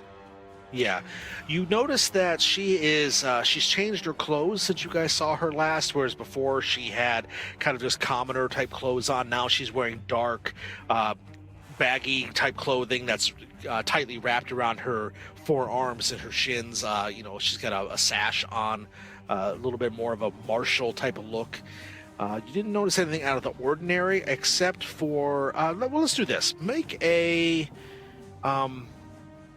Make a wisdom check for me, please. Sure. See if you remember something you might have noticed from before. 19 plus 3, 22. 22? Did you have something, Beth? Yeah. Miko very kindly reminded me that I have a very special skill called Blessed Strikes, where I get to add a D8. Yes. So I rolled a D8 and I got an 8. Okay, that was to the Wow. zombie that you. Yeah. Cool. My guy. All right. And that's radiant damage too. Yes. Yes, it is. Yep. Very good. Suck on Freaking that. Zambos. Perfect. So that is added in as well. You said it was 22? 22. You noticed before, when you all met her, she was wearing a ring that she had told you belonged to when the order that she's part of that studies with Minghil. Yes. I will cast locate object looking for that ring. Okay. And that is within 1,000 feet of me. It will tell me where she is. Okay. Perfect. So I'm going to burn one of my spell scrolls here for locate object. What do I get from that? So you cast off of a scroll? Is that Yes, casting okay, off a scroll. Yeah, you pull out the scroll off of a small scroll case that you have hanging on your side, and as you cast it, you feel the magic go through it, arcane power that burns away the words on the scroll, and as they burn away, they pull up off of the page, they move and twirl through the air, and then they shoot forward, and they start to go in the direction that you saw her disappear before they stop about 2 feet in front of you, and she emerges out of shadow as she is illuminated by the spell and attacks you. Oh, jeez. Really? Okay. So her first attack is going to come in with a 21 to hit. Yeah, that'll hit. Okay, unarmed damage is going to be 9 plus 5. You take 14 points of damage from her first attack. Ow. She's going to, because she is full attacking, she has 2 attacks per round, being the level monk she is. Her second attack is also going to be a 21. They're both 14 plus 7. And the damage is going to be 4 points of bludgeoning damage and 3 points of necrotic damage. And then she is going to spend a key point to do a flurry of blows and attack you 2 more times. Wow, she really? Yeah. Cool. What if she didn't do that? Oh my gosh, another 21. 14 3 times. 21 and a 24 to hit. Okay. Yeah, those will both hit. So the 21 is going to be minimum damage of 3 plus minimum damage of 1. So that's going to be 4. And then the other one is going to be 6 plus 6 is 12 plus her 2 from Dex. What did I say? 14. 14. Cool. Yeah, so she emerges out of the shadow. She spins and does a sideways somersault through the air. She spirals and whop, pop, pop. She hits you with her feet. And as she lands, she puts her hands out and chops out at your knee. There's something that pops as your knee bends the wrong way for a moment. And she slowly slides up and stands in front of you. Oh, no smart words? I whistle, and the air elemental is gonna come in and attack her. Hell yeah. The I hell? use my action to cast a spell, and bonus action, I don't think I can do much. So, I will. So I guess what I'll do is I will whistle and wink, and then bonus action hide. Okay. And step back into the shadow, and again effectively go invisible, and then this massive air elemental will come out of fucking nowhere. I love that. It has 90 feet of flying speed, so I don't think it even breaks a sweat getting over. And it will use its slam.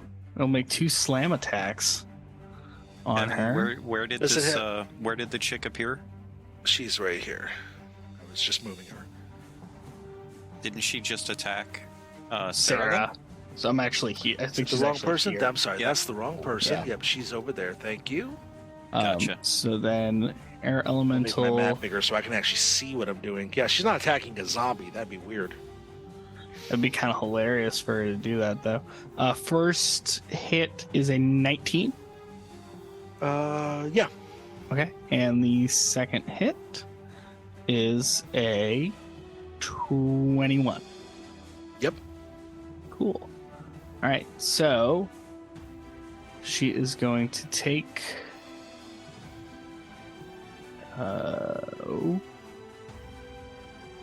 28 damage. And that is that. Just starts pummeling. Okay. Yeah, it flies up behind and starts just buffeting into her back, just slamming over and over and over. So that was your turn. She kind of pseudo, so I did that a little bit out of order, but she's kind of pseudo interrupted an attack, so it kind of happened at the same time. Nakanera, you are still in combat with the Soul Hunter. I am indeed. Get him.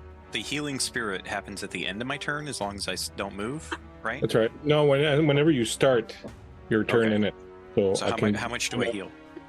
You get 7 hit points. Nice. I will take it.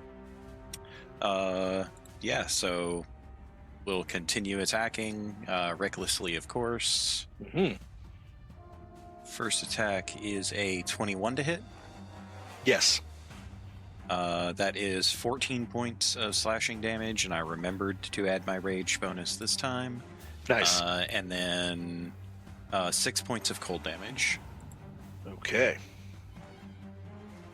And I'm going to, once again, because I can do it every turn. Actually, it doesn't matter because he goes right after me, and I have advantage to attack him anyway because of reckless. So I'm not gonna do the avalanche this time. I don't think it's going to make that much of a difference. So my second attack then is a 22 to hit for 15 points of slashing damage and another 6 gold. Ooh. Yes, and your greatsword goes snicker snack through the creature's body, making contact as its shifting nature, half in this world, half in the other, slides and moves. You feel it connect twice. That ice is at your beck and call, but the Soul Hunter is none too pleased with you, so it is going to attack you right back, standing its ground. First, however, it's going to regenerate slightly. You see some of those wounds that you just inflicted start to seal, and then it is going to go ahead and attack you with a 19. That hits. Okay, you're going to take 17 points of necrotic damage. Alrighty. As it slices into you again the way it did. And please make another Constitution saving throw No as it hits you. problem. 23. Yeah, you are fine. You are fine. Beef a boy. Yes, so the Soul Hunter, it looks around, it just kind of shifts and moves, it rolls its shoulders a little bit like it is ready for more. And let's see, there is the 2 zombies that are left. The one is over by Ubold, going to try to attack. Oh, nope. It's a big fat 12. It's not going to hit you. And the one that you moved past, Emmeline, he is got half of his face crushed in from where you hit him with the radiant damage. He is swinging wildly. I'm going to give him disadvantage on his attack because he can't fully see you that well. So he swings and he's going to miss you, just wildly swinging his arms about. The dark in the chamber flickers slightly as something over by the mausoleum shifts. You all notice. Oh, But Ubold, you are staying there with Ming Hill. Yeah, I will bonus action activate the Eldritch Maul ability of my Claw Tattoo, which for 1 minute, my melee attacks reach up to 15 feet away, and add an extra d6 force damage on hit. Yeah. And then I will hammer this zombie Okay. to try and get rid of it. That's a 19 plus, so that will hit. I will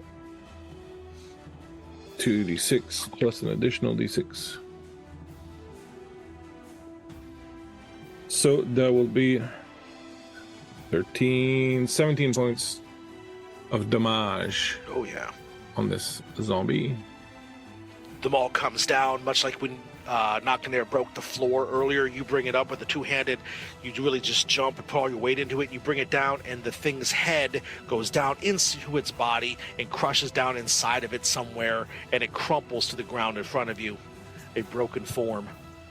Cool. I will look at Mingil and go, please excuse me. And then I'm going to run up here. All right. Emmeline, okay. After you guys might get through this yet. after that zombie attempted to hit me, and I'm just sort of keeping it at bay, she'll reach her hand forward, and you'll see sort of this, like, warm, glowing, radiant light start in her hand, and she's just gonna throw a big guiding bolt at Runa. Yeah. Because she's feeling still a little bit upset that she was duped. So that will be a 28 to hit. Oh, I think so, yeah. Okay, cool. And for this 5th level guiding bolt, that will be do 24 points of radiant damage to her, Yeah. and then yeah, kill her.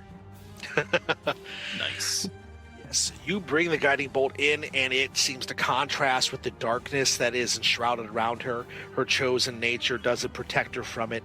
As you slam her with it, and she is partially illuminated, and the shadowy forms around her that make her somewhat obscured in this area start to flicker and peter out as you channel the guiding bolt in around her so that she is illuminated for your companions. Ming Hill just goes, wait, please. And he's looking around just to make sure. He's not sure what to do, but he doesn't move. He just kind of stands there trying to figure out what to do next. And back to the top, Sarah,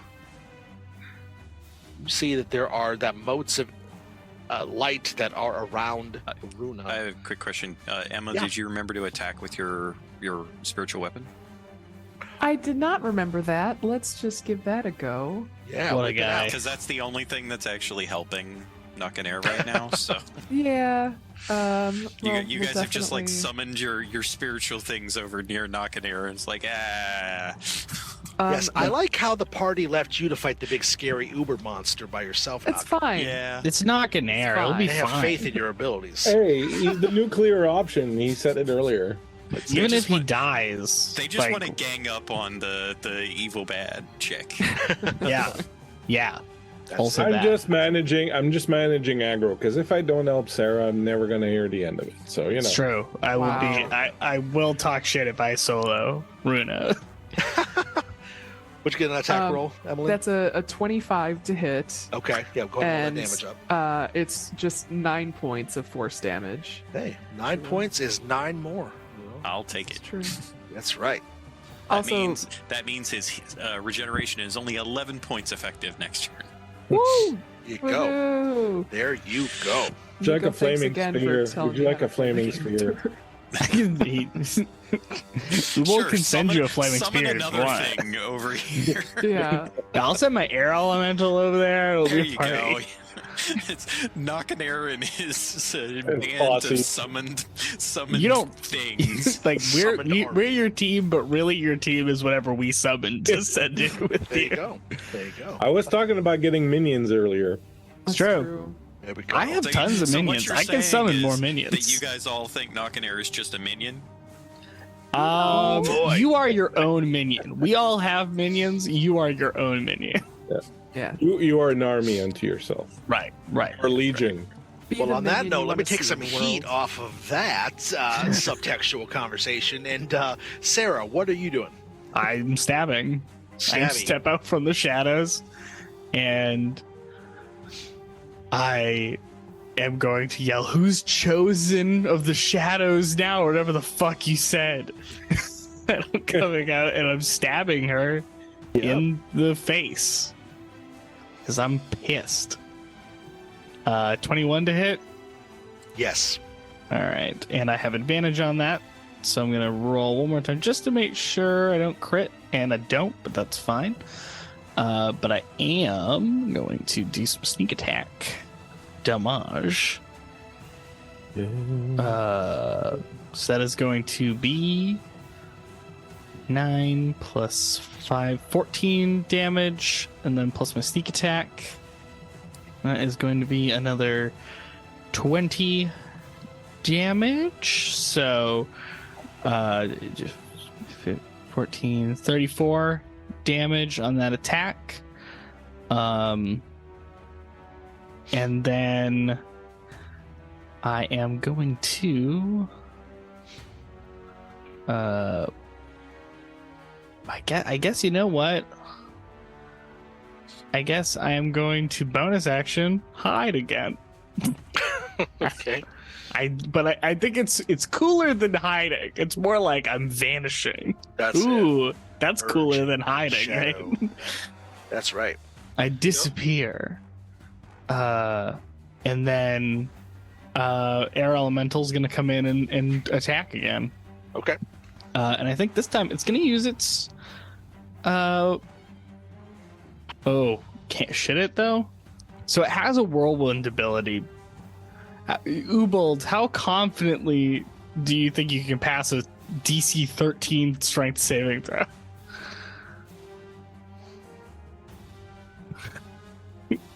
On a scale of yes to no.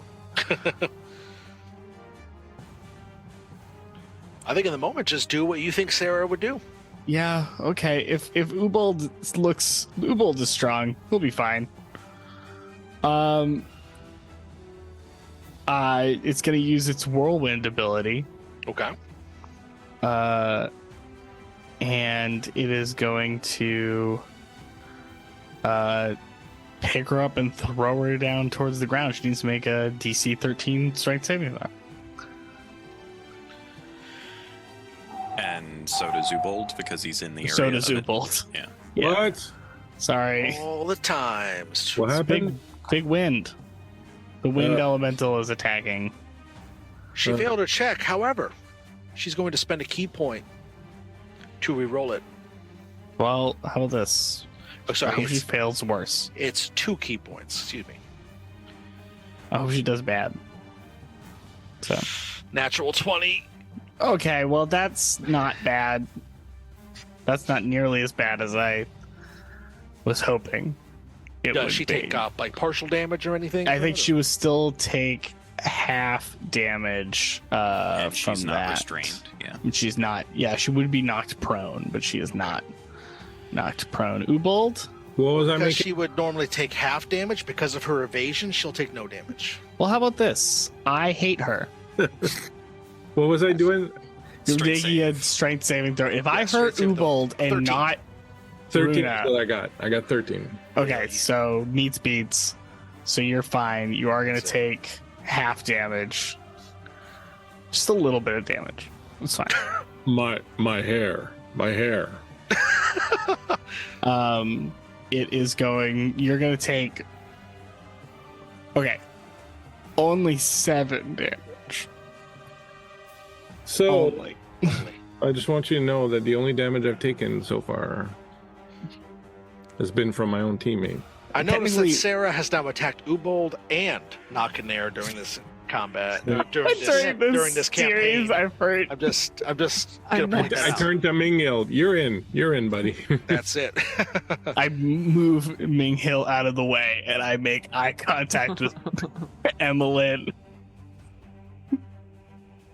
So that was Sarah's turn, correct? Yes, that is me. I am hidden. I've done some damage, and I have tried to hurt her with a wind elemental.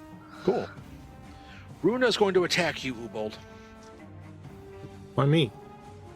because you are standing right next to her. No, well, you know. I'm Sure. assuming she jumps up to her feet. Oh yeah, she does kip up. She puts her feet back, and she kicks back up, and then she snaps her body forward and lands in a pose. She does a jump, spin, hook kick towards your face with a 23 to hit. Damn, she's so cool. She is unfortunately Oh. wicked cool. So as she infuriating. connects with your face, Ubold, you're going to take 4 points of bludgeoning damage. 4 more points of necrotic damage. She's burning through her key points here, though, guys. So Good. you know that.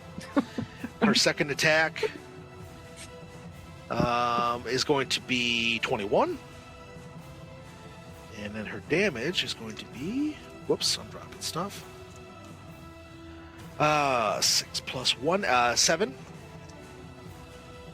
And she's going to... Second. Make sure I have the right number of key points here. That she's just made an attack on Ubold, right? Yes. All right. I have the Sentinel feat, so I'm going to use my reaction to make an attack against her. Okay, yeah. Heck yeah. That's going to be 25 to hit. Yes. So that is going to be 7 plus 8, 15 plus 3 from Hunter's Mark. So that's going to be 15. And then Ubold is within 5 feet, so I get sneak attack. Mm-hmm. 15, 10, 12. That is going to be another 30 damage to her.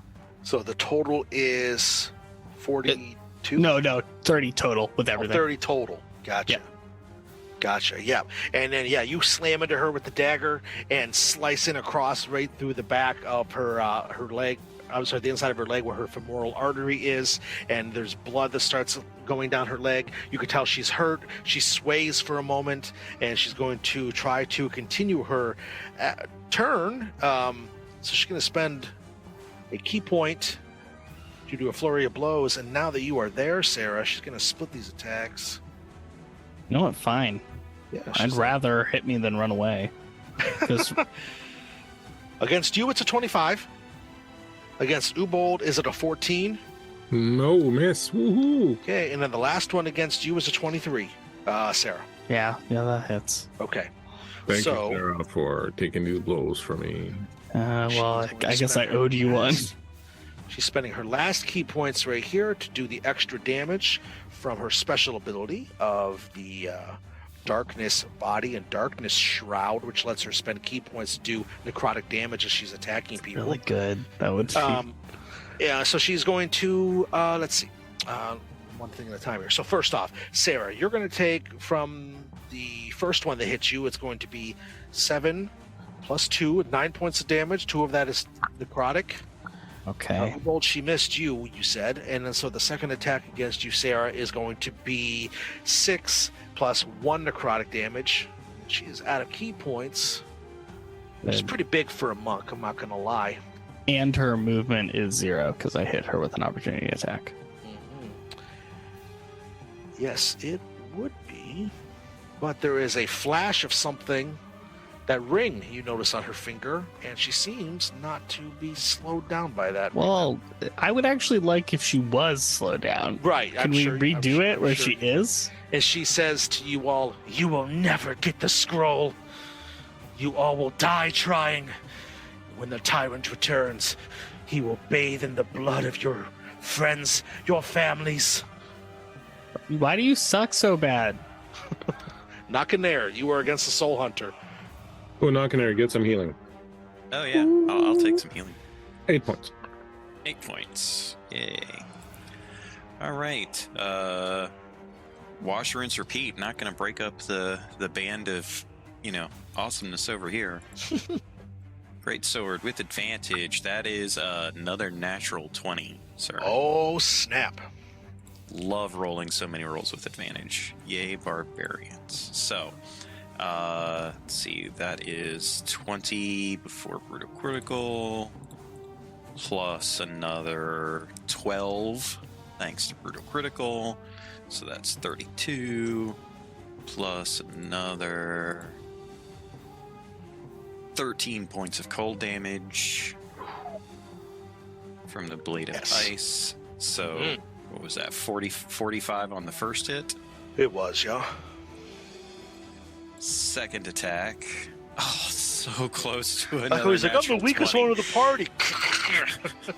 So close to another natural 20, but it's only a 27 to hit. Okay. That's 17 points of slashing damage and 6 points of cold damage.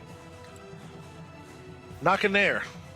As you swing through and you stab out with your greatsword, you slice down through the Soul Hunter's face, and you go all the way down to where its jawline is before you rip out.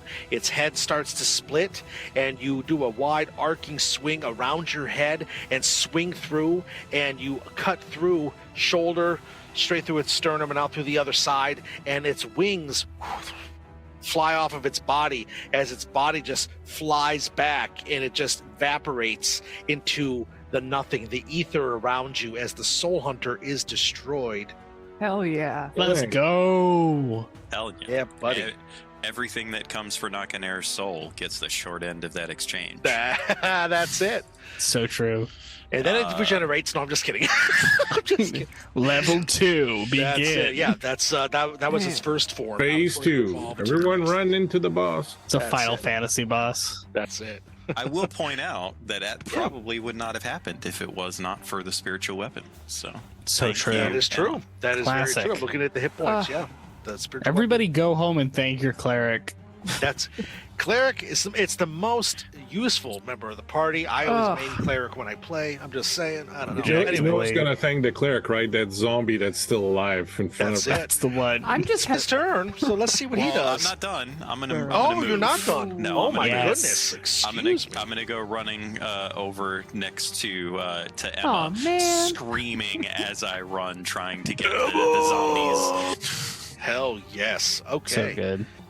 That zombie, he was going to attack Emmeline. He sees you coming, and he just doesn't really know what to do. He's going to roll. So, you know what? I'll split the difference here. I'll roll to see. We'll have evens be Emmeline, odds be Nakanair. Wow. Rad. What a very 5. even system. Hey, He does It's have cool. advantage to attack Knockin' so it makes sense. Does. That's true. Knocking arrow. that's true. Alrighty, so he is going to attack you with a 19. That hits. Cool. He's going to slam attack you. That is a nice big fat 1d6 plus 1 damage. 4 points So- of bludgeoning damage. Cut in half. That's 2. So 2, yes. Yay, barbarian. Barbarians are so good. I miss playing a barbarian. Oh, Yeah. barbarians rock. Just every time you get to look a DM over the eye and say, actually, it's half that. Yeah, actually, no. Yeah. Alrighty. And Ubold. Ooh, bold. You can see that Ubold. Runa is barely standing.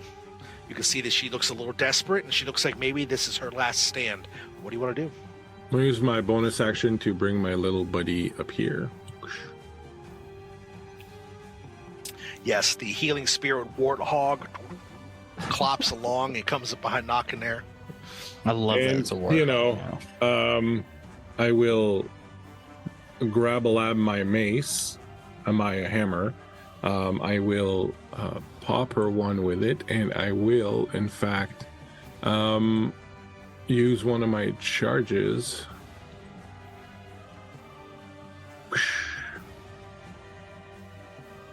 All right, so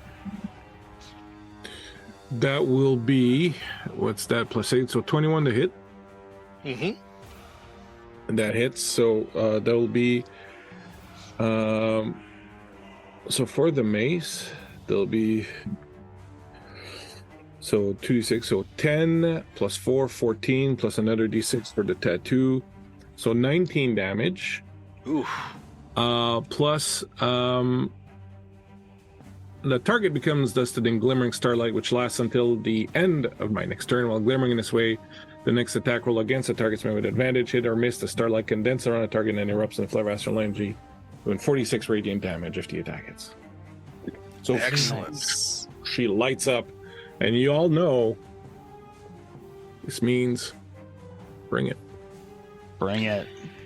The rest of the shadows around her that mark her as the chosen of darkness are burned away by the radiance, and you just see Runa standing there, cut, bruised, looking very weak. She has a wild panic in her eyes. She is looking like she's on the defensive. She's in a battle stance, looking around at all of you, and she locks her gaze with yours, Emmeline.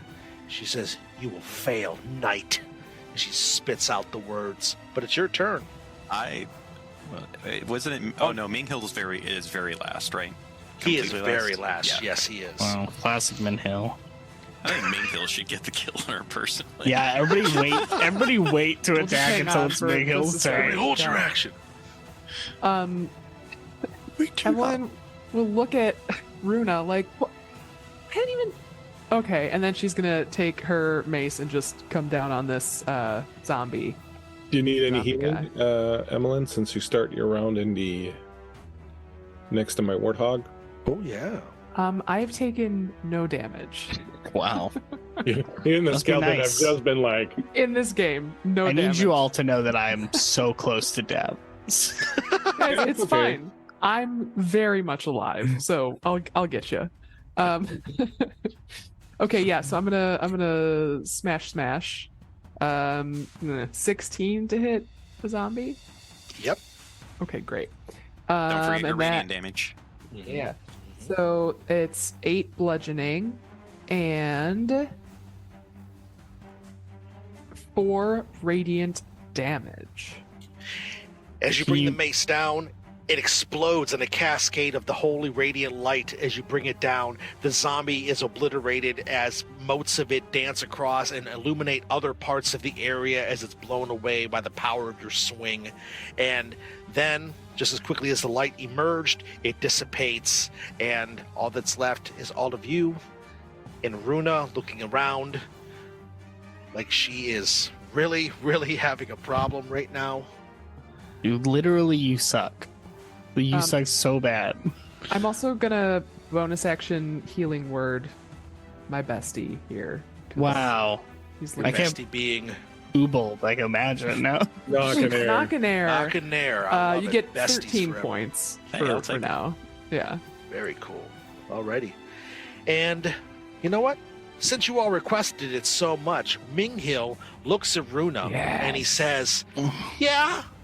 Well, you're not the chosen anymore, bitch. Yeah, Snap his fingers. whoa. He's going to cast, well, it's not really cast. He's going to use the Vicious Mockery, and she's Nice. going to, Get him. she's got to make a save, right? I think Yeah. so, but it's fine.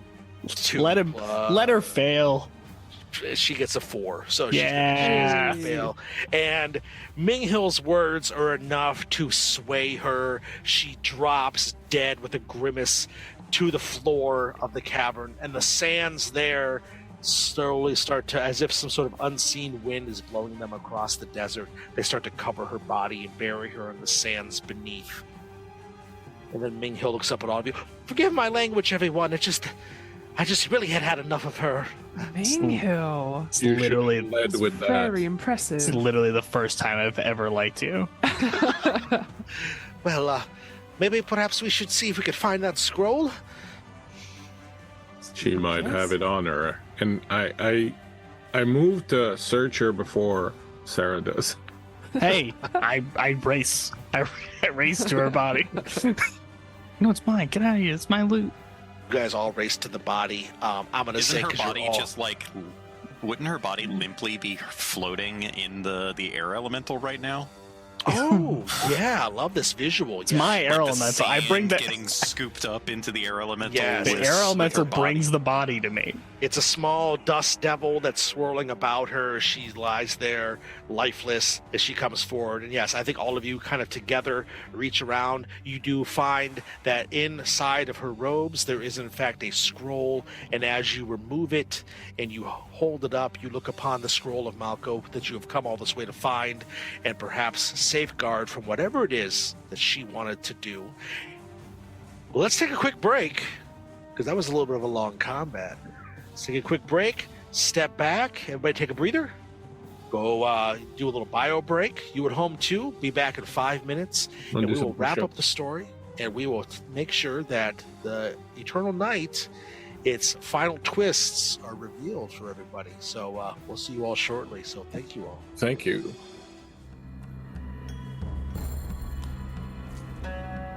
It is an ancient world.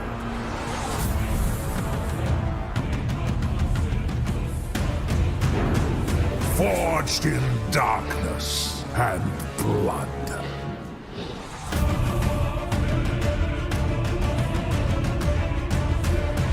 The gods have forgotten us.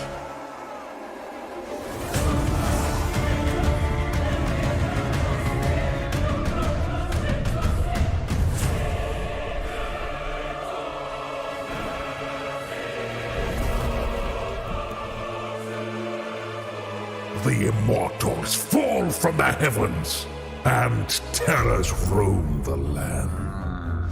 Thousands of years I have waited, deep in the bowels of the earth.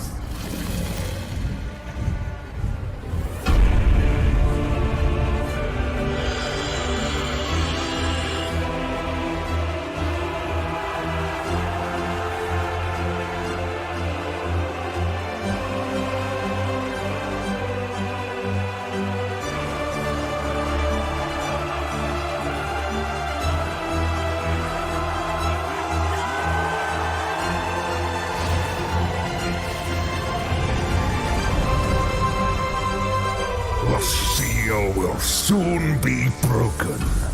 Lose your hopes, mortals. Your doom is near.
Excellent. Well, thank you all very much for coming back. Hope you enjoyed your break. I know we sure did. We are here to conclude La Notte Eterna tonight. Again, this was a 3-part playthrough that is showcasing the game currently on Kickstarter. So if you like what you've been hearing, which of course you have, these players are amazing, you can back it right now. The link is down at the bottom of your screen, and it's well worth a look. It's like I said, it's already funded. It's waiting for more people to jump on and experience it themselves. So this is just a taste. There's other things that are very cool as well. But enough of the pitch. Let's dive back in, and let's see what happens with our players now. You all have defeated the betrayer Runa. You have retrieved the Scroll of Melko, which can purportedly allow you to glimpse into the future and see what might occur. And now you are here below the surface in the Underdark, the hidden lands, as it is called. And the battle is over. You all have enough time to rest a little bit, get some bearings about yourself, and what is your plan? How do you guys want to go? You just want to get out of here, or is there anything else you wish to do first? As we finish killing Runa, like, we step back and I go, so about that treasure in the other room. Mingo. Is this scroll potentially a threat should we seek to destroy it, or what is your intent now that we have found it? Did Well, we no, find I- it? I thought Kevin said we had it, so I'm just going off of that. Well, perhaps I should take a look to be sure. He puts his hand out. Yeah, I'm not following this one again. Yeah, no. Yeah, sorry, bud. Then fine, you look at it, Sarah. Make sure that it is the scroll that we're looking for. I don't think that's a good idea. I look at it Give and I go, to the gnome. I look at the and I go, I could read it, but I think Emmeline should read it. Emmeline? Fine. She'll open it up and hopefully not get her head blown off. I crouch away. Yeah. And what you see inside the scroll is it's slightly surprising, actually. Typically, when you unroll a scroll, it's a single piece of paper that will roll out and have a message, history, some sort of script upon it. But as you unroll this, it's actually multiple pages, almost as if a book was rolled up into a scroll type shape. And as you look through it, you will see that it has various different languages and dialects on it, most of which you can't read. I shouldn't exactly say that. What languages are you proficient with? Draconian. Yeah. I've got. No Draconic? I know Draconic, yeah. I I've got know- Celestial. I've got Abyssal, Elvish, Undercommon. Dwarvish, Giant, and Primordial.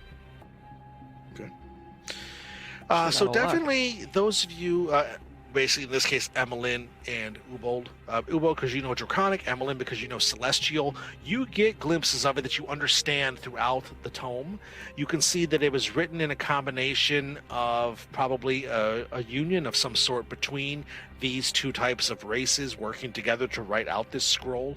It is written in some sections in almost like a poetic type of verbiage.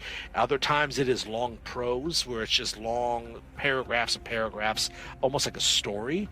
Other sections seem to be detailing conversations. And as you look through it, you can actually see that some of the events in it are events that have happened in the history of the world. Certain events such as the destruction of the city of the Seven Runes, the creation of the Great Chasm. Even there's a passage within that you notice that details that there would be one who was chosen of darkness who would fall to the light of the Four. Ooh.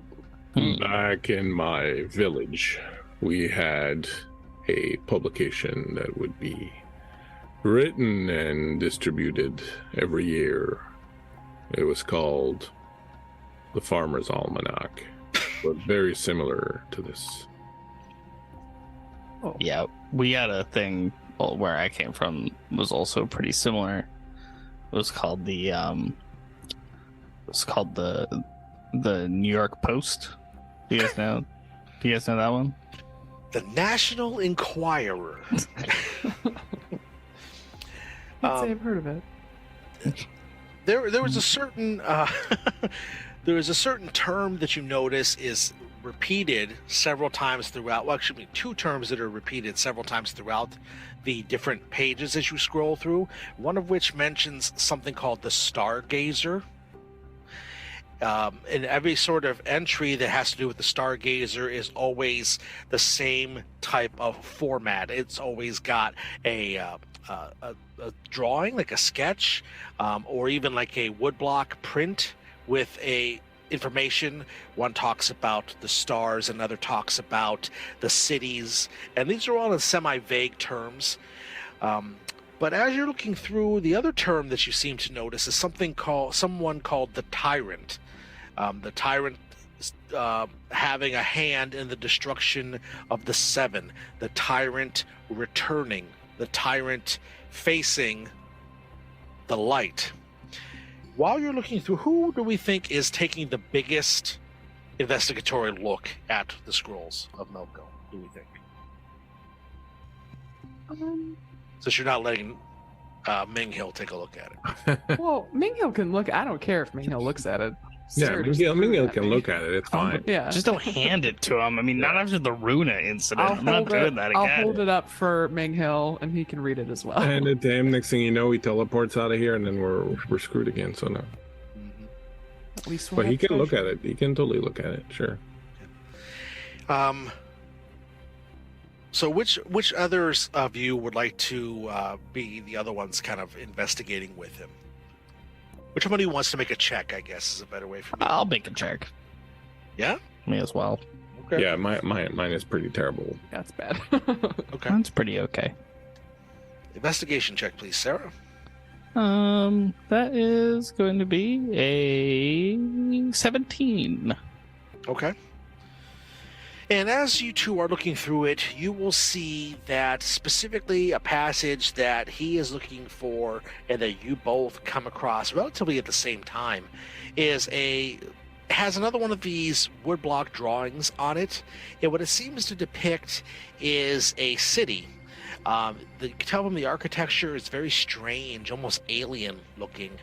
And he says to you that, oh yes, this must be once the glorious city of the Seven Runes, the pinnacle of the glory of the Willoi race.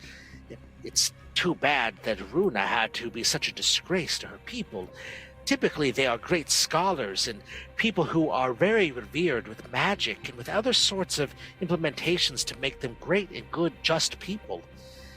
But you see here, and he shows, and he points to the drawing of the city. It's on a detailed map. It doesn't have like, here's what this building is, here's what that building is. It's more just like a general, imagine just like a scenic view of a city. Like you're on a distant cliff looking at a cityscape, I guess you could say. He says, yes, this looks like a map of before the city, before an unknown terror razed it to the ground. Here, and he rolls it around, he says, you see there's this really elegant writing on the back of it, a calligraphy of sorts. He says, yes, here, it gives, and he reads it, it's in a strange script. And he's reading it while he's kind of translating it. Yes, they will venture into the deep chasm, the dark and inhospitable crevice, where traces of powerful magic pulverize the ancient metropolis. And on the 21st day of Alar, the year 161 of the eternal darkness, an ominous meteor will fall to the earth, ruin upon ruins, breaking the seal of he who must never be named again. Whew. Well, it would seem that Doomcon has guided our steps this day. This is a fortuitous event. I mean, this is the 161st year of the Eternal Darkness. It must be an omen.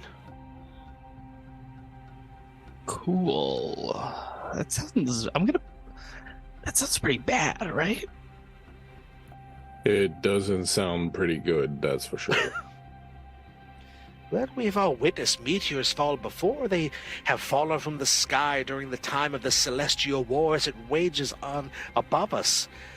They fall all the time. I mean, could it be that one is coming soon? Sounds like one's coming that's gonna be like way worse than normal. Well, and since we know, we can prepare. How does one prepare for such an occurrence? It seems a little bit outside of our league. I mean, maybe just spreading the word. Big mattress. Minghill, you are the scholar who has studied the scroll and these writings.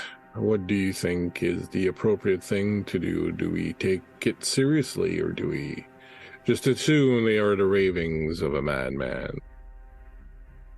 Well, I must tell you, friend Obold, and he puts a hand on your shoulder because you're sitting next to him.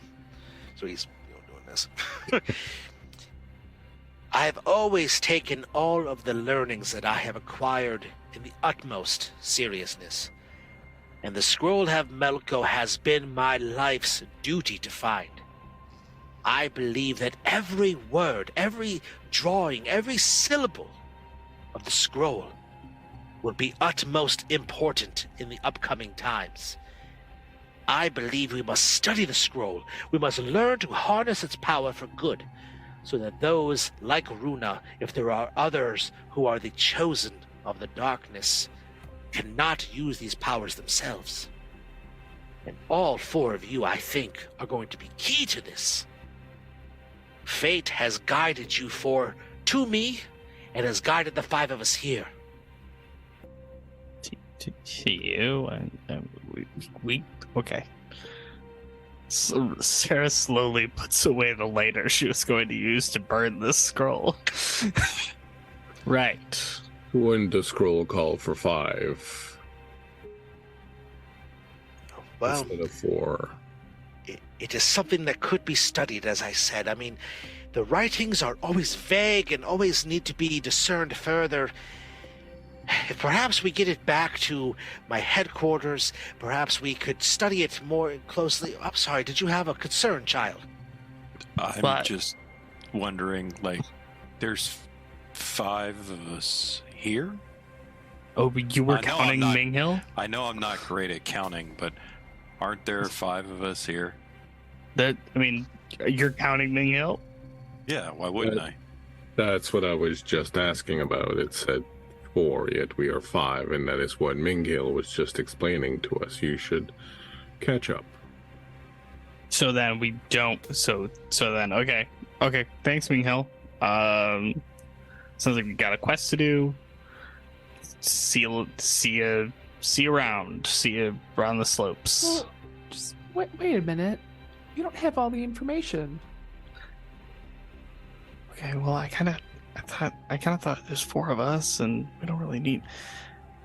Mingill's like pretty. I don't know. He's kind of like harshing my whole vibe, if I'm being honest. Why?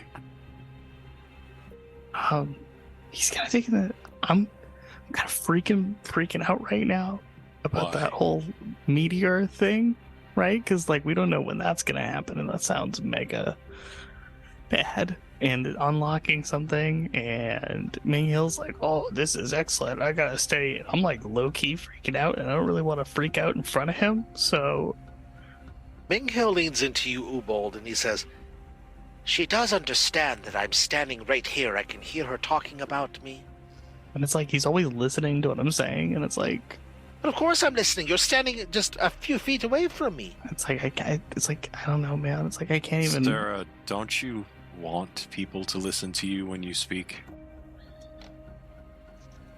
I mean, yeah. Isn't he doing that? I turned to Minghill. Okay, is this something we need to be scared about right now? Well, I don't know if we need to be scared.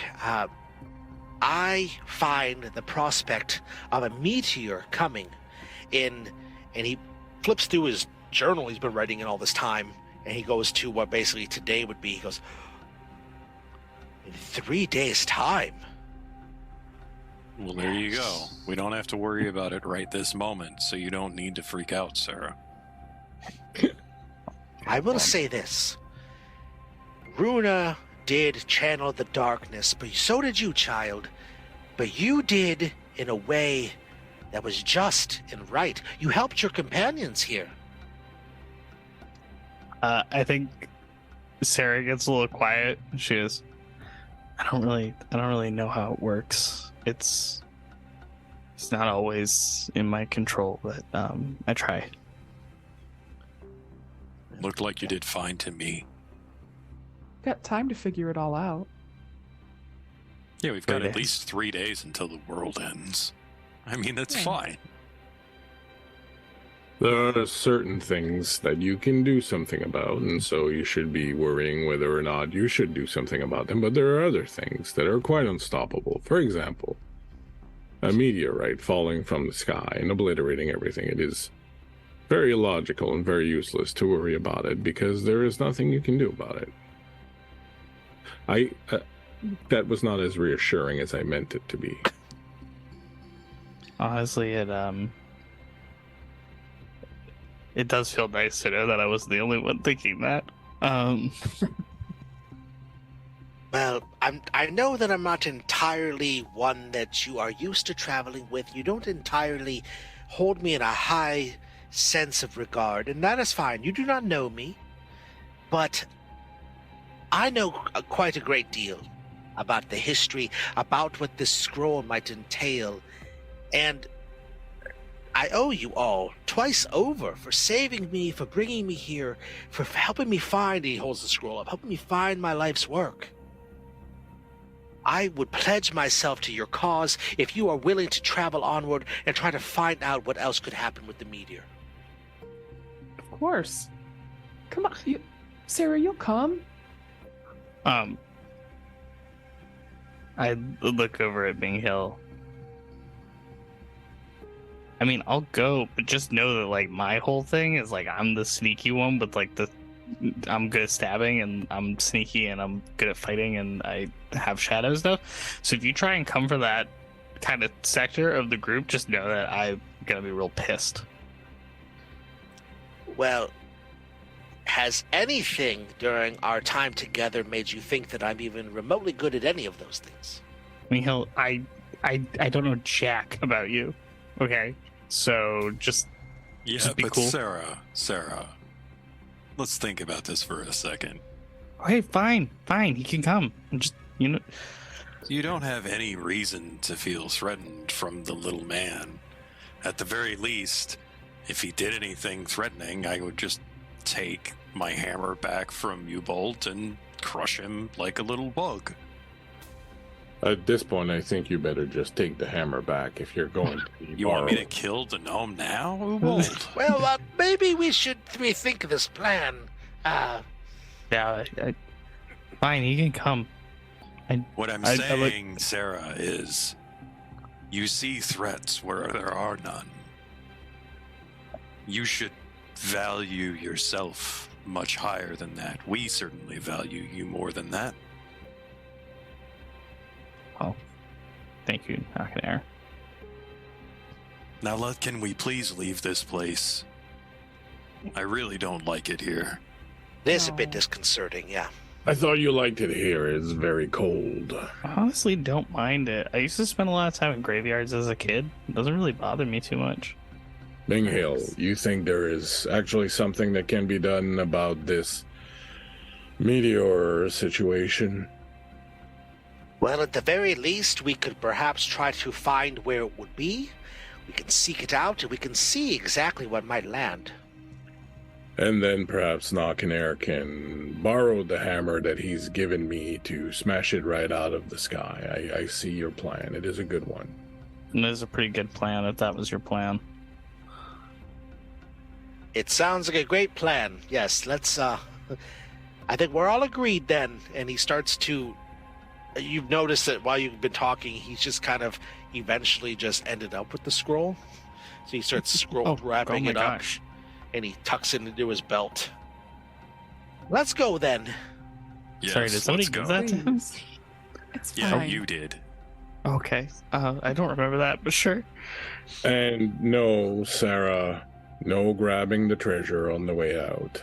Are we sure about that? Are we sure about that? Yeah, Because it could be like cannot really... be good. Pretty certain, yes. Yeah. Okay, I walk with my hands in my pockets. Excellent. And you all make your way back up towards the surface.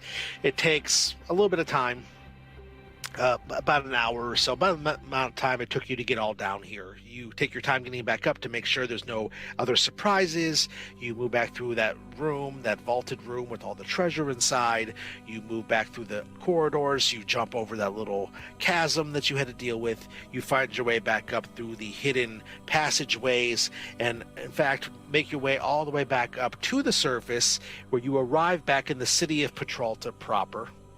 And as you all arrive back up at the surface, you see Zatar sitting off to the side, and he has taken that strange apparatus that he was smoking out of his house, his shop, his bazaar, and he's sitting there off to the side with it. That thing is portable. Interesting. Honestly, I gotta get course. the design from him. I trust that everything went well down there. You are all here in one piece, yes? Oh, Zatar, it went great. Super pleased. It went really well. We're doing great. Except for the whole end of the world thing. Okay. Well, we don't know that that's necessarily the case, and In- there's still time. The scroll said so. I But- wasn't even gonna tell him. You know, so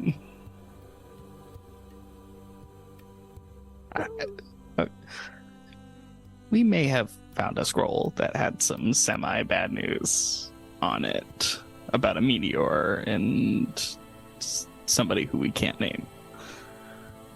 But it's fine. It's fine. It's sort of quirky. It's like a quirky sort of new girl take on the apocalypse. Interesting. Well, I wish you all very well in your travels. I assume you are all leaving and taking my good friend with you. I Are see you he has here that glint in his today? eye that he has sometimes when he goes to the taverns late at night when he wishes to party. Are we going to party? Is there time Mihil, for you're a that? partier? Oh yes, I am always down to clown. Oh, till you're dead in the ground. Indeed, yes. Say that one a lot. Wow. It's incredible. Full circle, really. Full See, circle. look, Sarah, you're just getting along with him fine now. All it took was alcohol. So true. True. I am a bard before I was an archivist, and I cannot forget my roots. You're a bard? It's true. Just like most men, I do get along with you better when there's alcohol involved. There you go. Right. Well, On Zatar, that note, Zatar, care to join us? Would I care to join you? Oh, Yeah, come on. I have so much here that I need to keep track of. I have a business, a bit of a running operation here. I need to make sure that all is handled properly. the scroll has already dropped the ball on the number of people in this party, so one more would not be that much of a problem, I would think. Yeah, no, Zatar honestly, is not down to clown. I would have thought you were down to clown till you're dead in the ground, but that's fine. We clown a lot. You should come with us, Zatar. Boy. Well, if you're interested in stopping by, I'll certainly buy you a drink. And while you're in there, there was like, if you have some free time, there's a bunch of treasure in there, and I would love to know what any of it is. Hmm.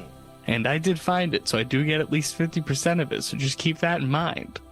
Just remember, if you want to go and collect that treasure, you have to apparently give up part of your soul. That should be fine, right? Wasn't a big deal for me, should be fine for you. Well, I believe that most treasures are worth giving up a bit of your soul. Isn't that what I have money to is, agree. after all? Unfortunately, true. Well, if Zatar is not going to join us, perhaps we should be on our way. Indeed. I think so. Yeah. There's probably a door somewhere just waiting for Knockin' to bust it down. Why He's wouldn't I nuts. just open it? Knockin' gonna bust it down. You seem to Like- have some real interesting misconceptions about me, Ubold. Just because the doors can't stay on their hinges because somebody made them shoddily does not mean that I broke it down. That's not my fault. Yeah, that's so true. You make a fair point. It is quite well said. No, friends, I wish you luck on your journey. I hope that you will find whatever it is that you are seeking, and I hope that you keep this little one here out of trouble. Sarah? I can throw him pretty far. So. Ubold? He's trouble. Just, we just need to teach Emmeline to hit things. You've been really ragging on Evelyn today. Wow. I hit Those things. zombies were fairly weak, and it took her a lot of time and the help of Knockin' to bring it down. He was ineffectual, and I was holding him back while I was kicking ass in other areas. Right. Because I've got So- range. It's a Mhm. different thing. So true. Yes. Team effort. What did you guys do while I was over dealing with the big monster winged thing? We A had lot, so much. You didn't even see there were like 3 more of those, and then a dragon briefly showed up. But that was I summoned would a have big heard smoke dragon, monster. Thank you. we had a picnic. I Yeah, summoned that a makes smoke sense. monster. Enjoyed the show. Can we get a drink now? yeah, Of please. course. You look like you all need a bit of a rest before you travel out into the deserts once more. Yeah. Might I offer inside? And Satar will motion for you all to come in. You all are able to eat, to drink if you want to do such a thing. If you want to Oh, partake yeah. of his hookah, he will offer it. Oh, we clown, dude. And you all rest up. You get rejuvenated. You have a moment of respite after all of your ordeal. And the night passes. Well, what passes for night here in the land of eternal dark and of eternal night. And eventually you all awaken when it is the moon beginning to make its crescent to the sky. You all step out and begin to make your preparations to leave. You have Minghill in tow. He's got some other items that he's gotten together, some other books, a backpack even, a walking stick, a small little mandolin hanging off of his side as you all get ready to leave. And as you all leave, there is a distant light, a twinkling of sorts that you notice in the sky coming from the north. A twinkle just for now, but you all take note of it, and you guess it probably would take about 3 days for it to turn into something else. And as the 4 of you venture off once again into the eternal night, our attention as an audience, 5 5 of us. of you. What did I say, 4? Get out Well, of here. Minghill's looking in a different direction. That's it. As the 5 of you head off into the eternal night, we as an audience, our attention is drawn away from these 5, away from Petralta, and into the distant sky, where we see this light at a closer view is in fact a meteor that burns through the night sky, making its way slowly and surely down towards the surface of Nier, and carrying with it a presence that will forever change its destiny. And that is where we will conclude our journey tonight. Oh boy. Thank you all so very much for playing. What a joy this was to do this. I had such a blast. You guys are all awesome. And this was so great to have you all bring these characters to life. So thank you guys so much. Thank you. Thanks Yeah. you for running this game. Thank you. Indeed. So before, Fantastic. indeed, yes, I love it. So before we say goodbye proper, I want to say real quick a couple of shout outs as we do. First off, I want to say thank you so very much to Jason Forbes and Ali Rebelli for letting us run the game. Jason and his brother Steven have put the game together over 20 years. It's been a labor of love for them, and now it's on Kickstarter, as I mentioned before. You can find it, you can back it, you can become part of the Eternal Night. You can actually pick up the Kickstarter right now, and you can play an adventure which actually immediately follows the adventure that we just played, where you and your adventuring party can find out exactly what that meteor is carrying and how it will change Nier, and see some of the rules that we use. You can see all about the Chosen of Darkness. You can see every one of the characters, their subclasses and stuff that they use. All of it's in there, so you can play along. But this was awesome. I also want to thank the RPG Academy for hosting us. This was really cool of Michael Ross to help us out and do this. RPG Academy is awesome. As they say, if you're having fun, you're doing it right. And this was fun. So I want to say thank you to them. I also want to say thank you to all the players, all of you at home, of course, because we wouldn't be doing this without all of you here. And of course, I want to say thanks to Neutral Party, to Tabletop Audio, to Owlbear Rodeo that we had some maps and stuff done with. I want to say thank you to Miko for putting this all together with the visuals. And again, thank you, Bleak Season, for being amazing. Thank you, Beth. Thank you, Gainer. You guys are all awesome. I couldn't have asked for better people to do this with. So let's go around. Let's say who we all are. Let's talk about what other cool things we're up to now that this journey is coming to an end. Hopefully you'll come follow us on our other journeys. So Bleak season, where are you at? What are you up to? I know you do a lot, so feel free to pitch it all, my friend. I'm here, there, and everywhere. I don't have too much going on, but I do have the regular Tuesday night Greyog game that DM Dave is running over at Guild Superior, and starting next Thursday, which is the 3rd, I want to say, or the 2nd. I don't know anymore. What day are we? Starting next Thursday, which is the 2nd. 3rd. The 2nd. The 2nd. On Guild Superior. So that's twitch.tv/Guild Superior. We are starting a new 5-part Shadesong story arc called The Wreckage of Stars, with a bunch of great players, including Miko here, and it should be fun. So that's what's going on. Come out, check it out. We're using the Dragonbane system by Free League because we love the Free League, and the Dragonbane system has been a lot of fun. So thank you so much for having me. This was great fun, and I loved playing with all of you. Super appreciate you all, and hope to get to do it again sometime. Well, thank you so very much for being here. I appreciate you. Beth, thank you so much for being here. Tell us, what are you all up to? Because you also do a lot. I definitely do a lot. I can be found lots of places, but on the interwebs, I can be found at Beth Masco for both Twitter and Instagram. This upcoming Monday, I'll be playing in Miko's super awesome fun game that he'll tell you about, It's so which good. you should check out because it's super, super cool. It is. But yeah, this was really fun. It was cool to explore a new system and, see how it all comes together. And I don't know, it was really good. Thanks, Kev, for, putting together a wild ride for us. Thank you. Yeah. Thank you. Appreciate it. Beth, you're always one of my favorite people to sit around a table with, so this was no exception, so thanks. Gainer, this was our first time doing something, and man, what a way to come in. This was like amazing. You are awesome, and I just know I'm going to do more with you. But speaking of more, you do a ton too.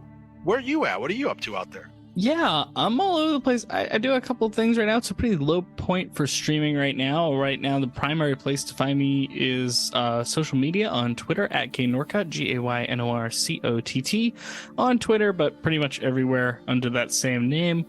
I right now am streaming monthly. Our next session is actually on the 5th, so coming up soon here. Over on twitch.tv/Thorny Dryad, running a game of Masks RPG called U-Force Inheritance. Fantastic cast over there. A game of teenage superheroes who have made some serious choices, and we are getting into some multiverse clashing over there, so it's becoming very cool. And you can also, if you are at all interested in the YA series Warriors about feral cats in the woods, you can come and listen to my podcast Two Leg Talks anywhere you find podcasts, which is about me and a friend from college re-listening to a pivotal series from our childhood. It is a good time. And you can also, I am a professional GM. I run games through Start Playing. So if you go to startplaying.game/GM/Gaynorcott, it's again GAYNORCOTT. I have games that go up and down depending on how they fill, so keep an eye out there. Yeah, that's all I got for now. Thank you, Kev. Thank you, all of you, for letting me sit at your table. I super appreciate it. I had a fantastic time, and yeah, absolutely. I'd love to work with all you guys again in the future.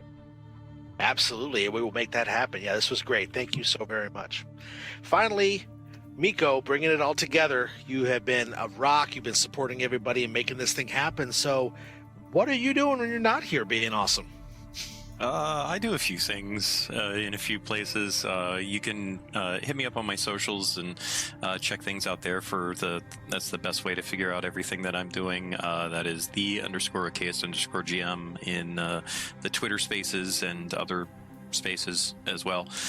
Like Beth said, on this coming Monday is actually going to be the finale of my 4-part homebrew adventure over at Guild Superior. Definitely stay tuned to the socials for information on that, and you can look there, and I'm sure you'll be able to find the first 3 episodes, which were all awesome. Really looking forward to the conclusion of this one. It's my own homebrew world that I've been working on for quite some time, and getting to share it with everybody has been amazing, and just going to keep on trying to do that sort of stuff. But yeah, other than that, I produce things, I create things, I game things. Yeah, chat me up anytime if you're interested in any of those types of things. Absolutely, yeah, definitely. Thank you so very much for doing everything. It's been awesome having you here, my friend. And yes, I am Kevin, found online at the Kev Rand Games, and I'm also the host and the game master of the Game Night Heroes podcast, which is currently audio only, but now we're branching out into some streaming, so come check us out while we do more stuff. There will be some more in the future, so pay attention to that. But anyway, when I'm also not doing that, I am also on the Murder Hobo Inc. show, which is show that's a couple times a week. It's on YouTube, and I also do some guest spotting on Guild Superior that we've done some stuff before. I'm currently in a game over there of Mothership. I play a Marine with a little bit of a sordid past. Don't we all have a sordid past? Why not? It's Mothership. And yeah, it's been great to do that too. But yeah, you can find me online. Go to GameNightHeroes.com if you want to hang out and check out that cool stuff. But again, this has been a blast. Thank you all so very much. And thank you at home. And it's only fitting for us to say that until next time, may the moon smile upon you. Good night.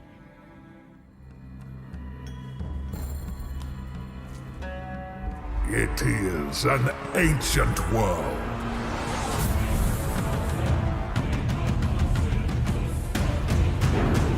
Forged in darkness and blood.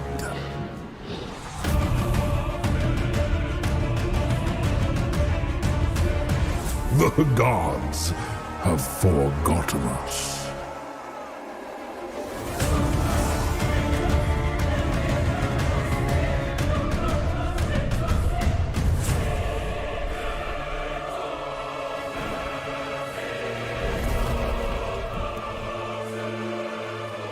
The immortals fall from the heavens, and terrors roam the land. Thousands of years I have waited, deep in the bowels of the earth.